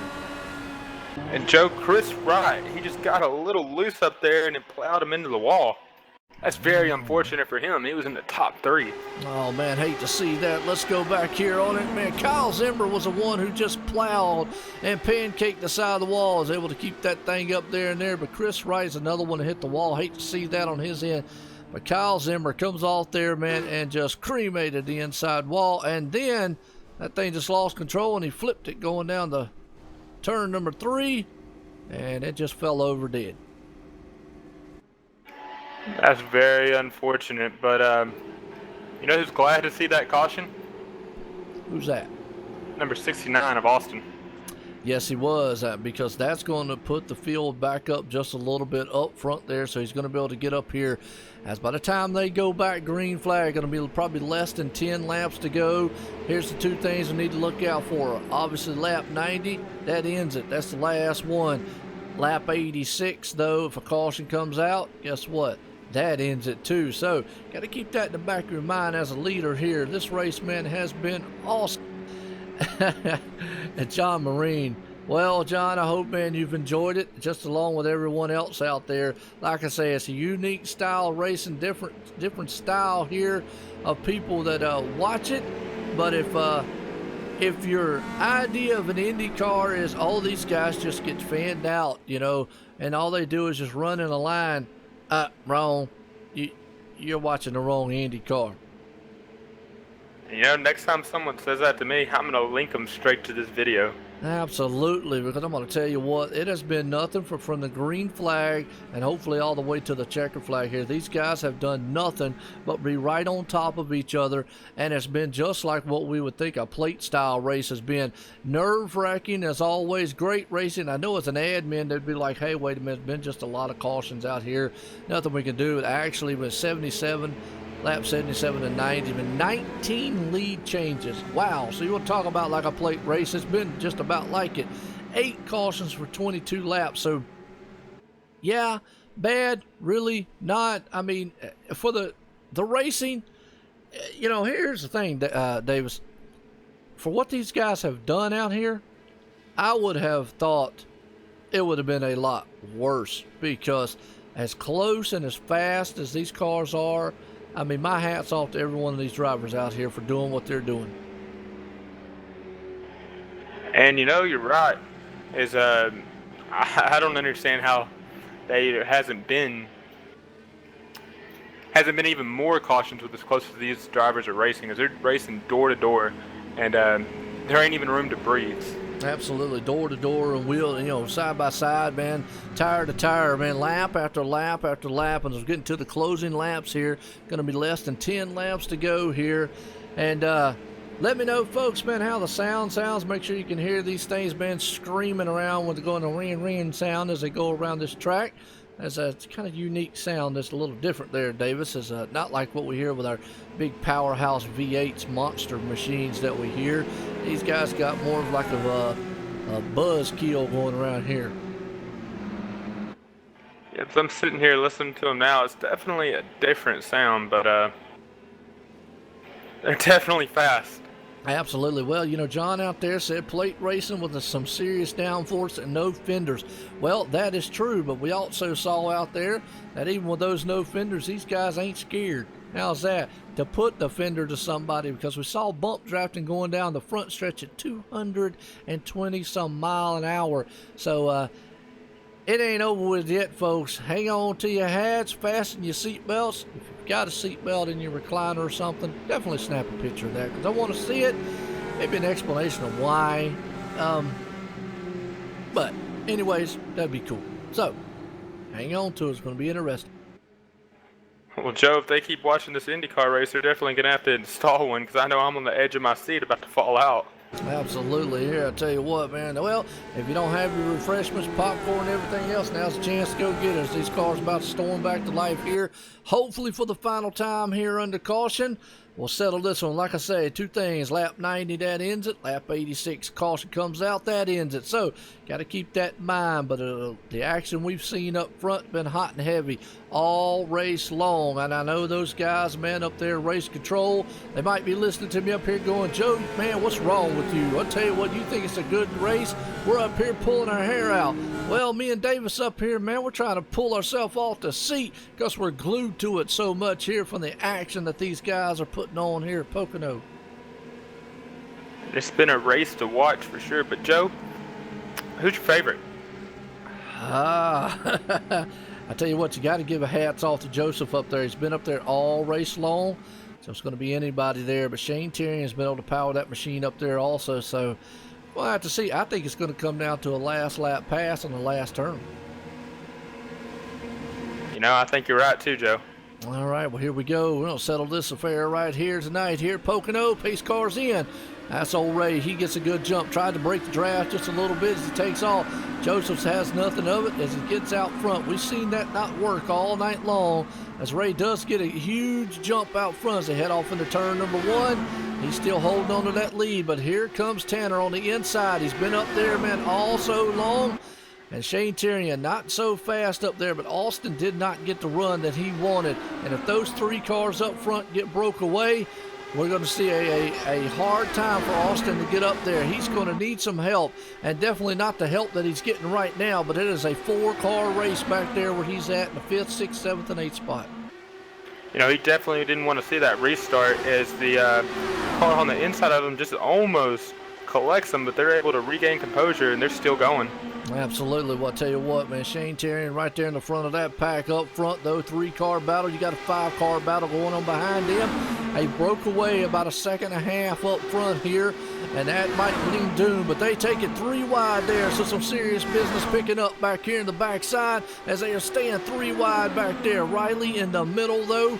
He is like to meet in the middle of a sandwich. Shane Terrian on the outside. Look at Austin there trying. That's actually Matt Kingsbury, excuse me. Austin gets shuffled to the backside. There's nothing he can do in this pack here, because if they can't catch up or break to the front side, it might be all for naught. Just one of them things that you got to keep the hammer down and hope for the best. You know, as a driver, Austin's got to be pulling his hair out right now. They were taking it 3 wide, and he's just, you know, he wants them to get single file. That way they can catch up to this lead pack. Yeah, it is. We're right along with Austin, and he is inches away from the car. In front of him right there, Riley Thompson and Matt Kingsbury doing everything he can. Shane Terrian right there on the backside of him. On the inside of him, though, he's got Adam lingering. That man has been lingering around and just won't go away like one of them pesky flies, man. Just keeps flying around. Look how close Austin is on the back deck lid there. The man in front, inches, and I mean inches. He could step out there, man, and kick him, man, and knock that car out the way. And as I'm looking up here at the front, it looks like these, well, as I said they were getting settled down single file, but we still got a battle for the lead as Ray Kingsbury takes it on the inside of Joseph. Yeah, it is, and the problem is with the pack back here, with Austin and company is back here with the Matt Kingsbury and Riley and all them, they are not gaining on the front runner, so the front 3 cars are doing what they need to do. They got a 1.9 second lead. Time is running out on Austin as he gets in the front side of this pack. Might be a little bit too late because he has not caught the draft. Going to need a lot of help here. Not 100% on how the draft works here. We know swapping back and forth. Problem is, I don't think being side by side is definitely going to help him out. And these guys back here are not going to give an inch on him. And they're still battling. And I think Austin's going to have to get a caution for him to get up there to the front. Absolutely. Problem is he's going to need a caution, need it now, because in the next 2 laps he gets a caution. It's going to be all for naught, going to be over with.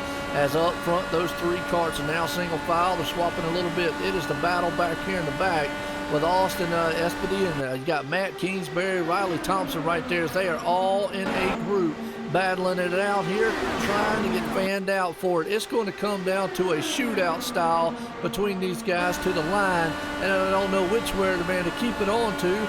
Definitely keep it to the front side, because I think it's going to be a last pass on the last lap of the last turn here.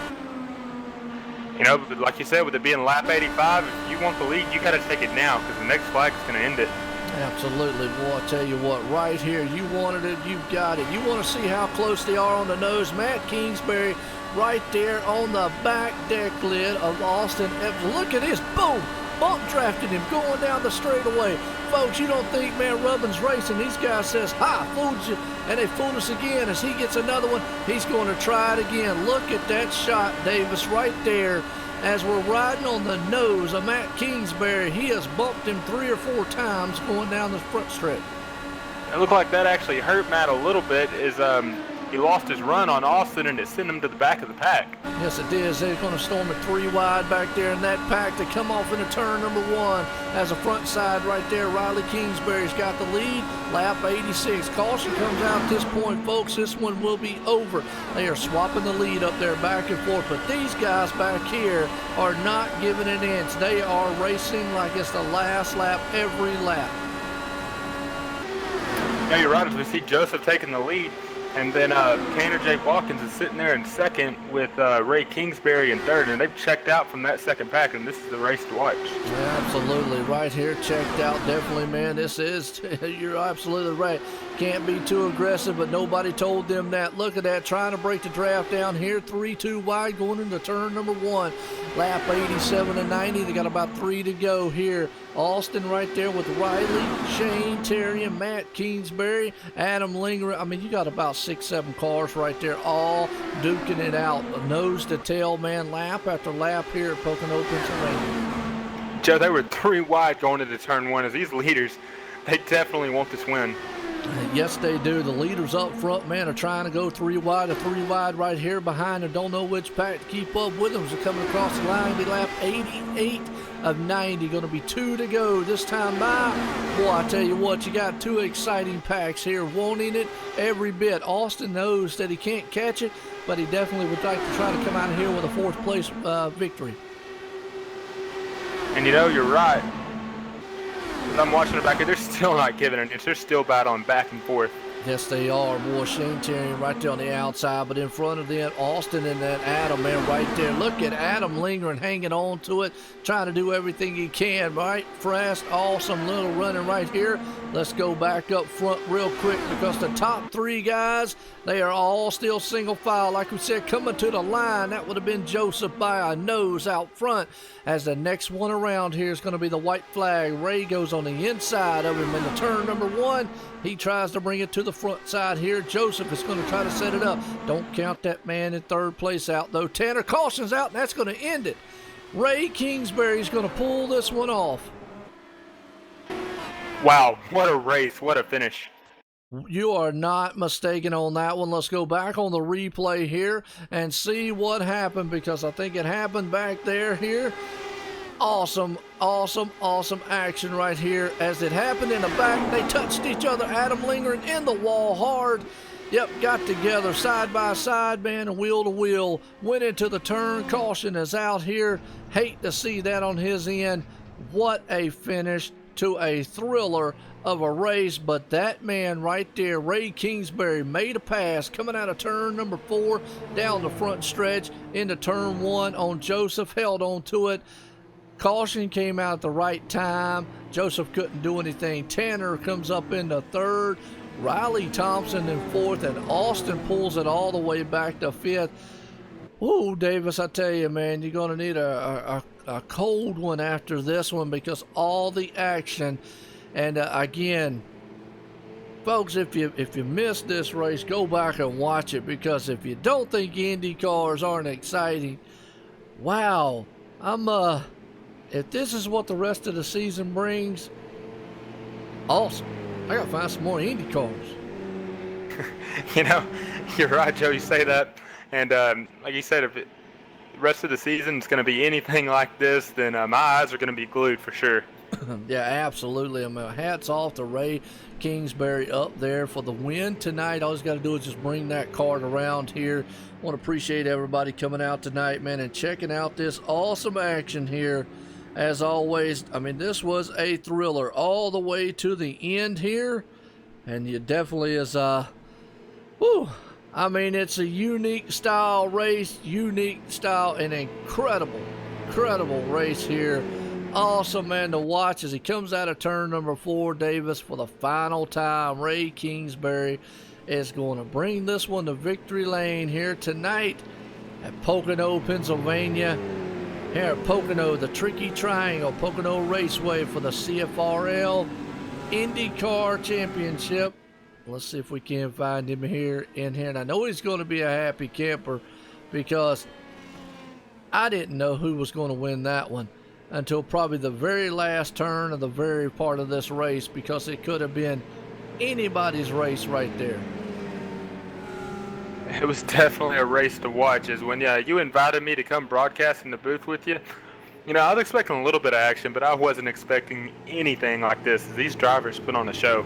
Absolutely. Well, I'm with you there. When they said Pocono, I thought, okay, high speeds just like we see on Indy there, as they're going to give them a good cool shot here as they're all lined up. I think a couple of them are teammates there. Well, let's bring up our third place man, Tanner Watkins, right there, as I'll let you get a word in with him. Hey Tanner, it's Davis Richards up here in the booth.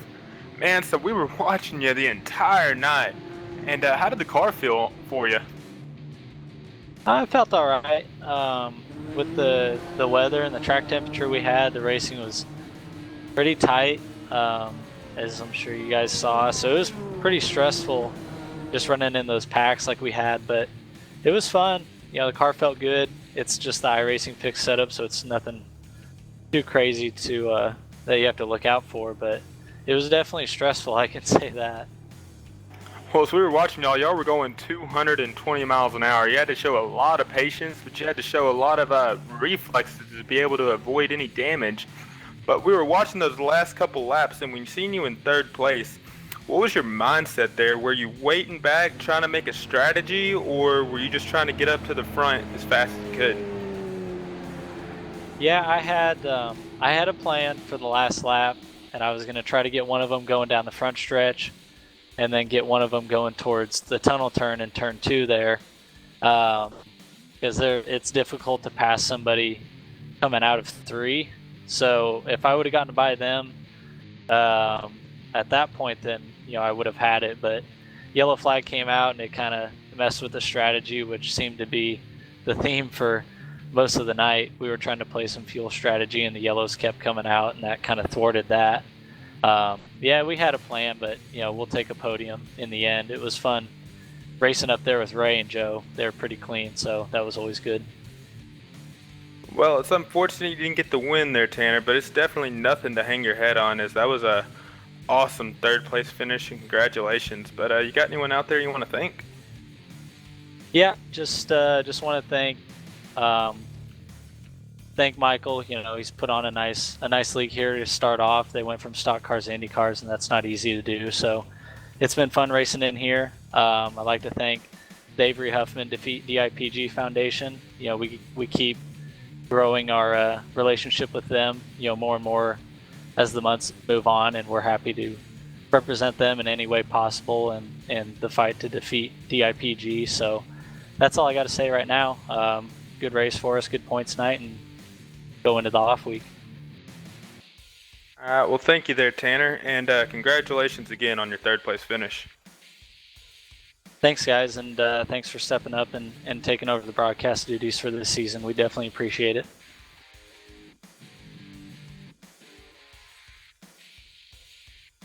Well, I'll tell you what, right there, man.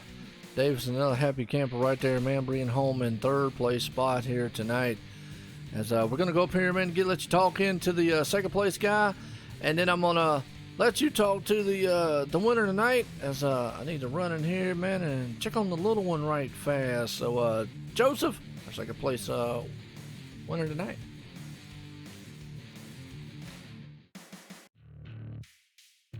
Hey, Joseph, it's Davis Richards up here in the OSR network booth. Hey, we were watching you the entire night, man, and you were in the lead for the most of that race, but would you do anything different there on that last few laps? I don't think there was really anything else I could do. We were swapping back and forth pretty hard, and the way I had it set up for the swaps was I would have ended up in the lead coming on the front stretch there. So I did everything I could do, and just the caution came at the wrong time. But it was a good second place run. I was happy with it, and I'll take it. And it was fun working with Ray and Austin the whole night, and it was nice to get a podium. Yeah, you're absolutely right there, Joseph. And do you think if Austin could have got up there and could have found his way in that first group, you think things would have ended up any differently? He had some damage, so I don't think so. I think it was pretty much a 3-horse race after that last wreck with the 10 to go there. All right, Joseph. Well, again, congratulations on your second place finish. But you got anyone out there you want to thank? Just thank my teammates, Ray and Matt and Austin there, and thanks to the league organizers for putting it together. They're doing a pretty good job getting all the bugs and complaints and questions. Everybody's new to the league, and they're doing a good job keeping everybody informed with what's going on. So I appreciate that. All right. Well, congratulations again there, Joseph, and we'll see you in 2 weeks at Iowa to see if you can get up there and grab another podium finish. Sounds good. Thanks, guys. Absolutely. Well, I'll tell you what, Davis, man, is one happy camper here. So we're going to go down here, man, and talk with the leader, Ray, and it's definitely going to be interesting to see, man, on that last lap pass, how he feels. I'm saying. Ray Kingsbury, Joe White in the booth, got a copy? Hey, Joe, how you doing, bud? Pretty good. I tell you what, Ray, all race long up front, it was back and forth at 200-something mile an hour. I mean, it was a thriller all the way to the end. Last lap, you came into that pass right there, though, not really on the last lap, but you came into that pass there going into turn one. When you got around Joseph, did you think that was going to be the final time and just had to be out front? No, I mean, honestly, you always think about the fact that there'd be a caution in the last 3 laps with these cars. I didn't really think that was going to be the pass for the win.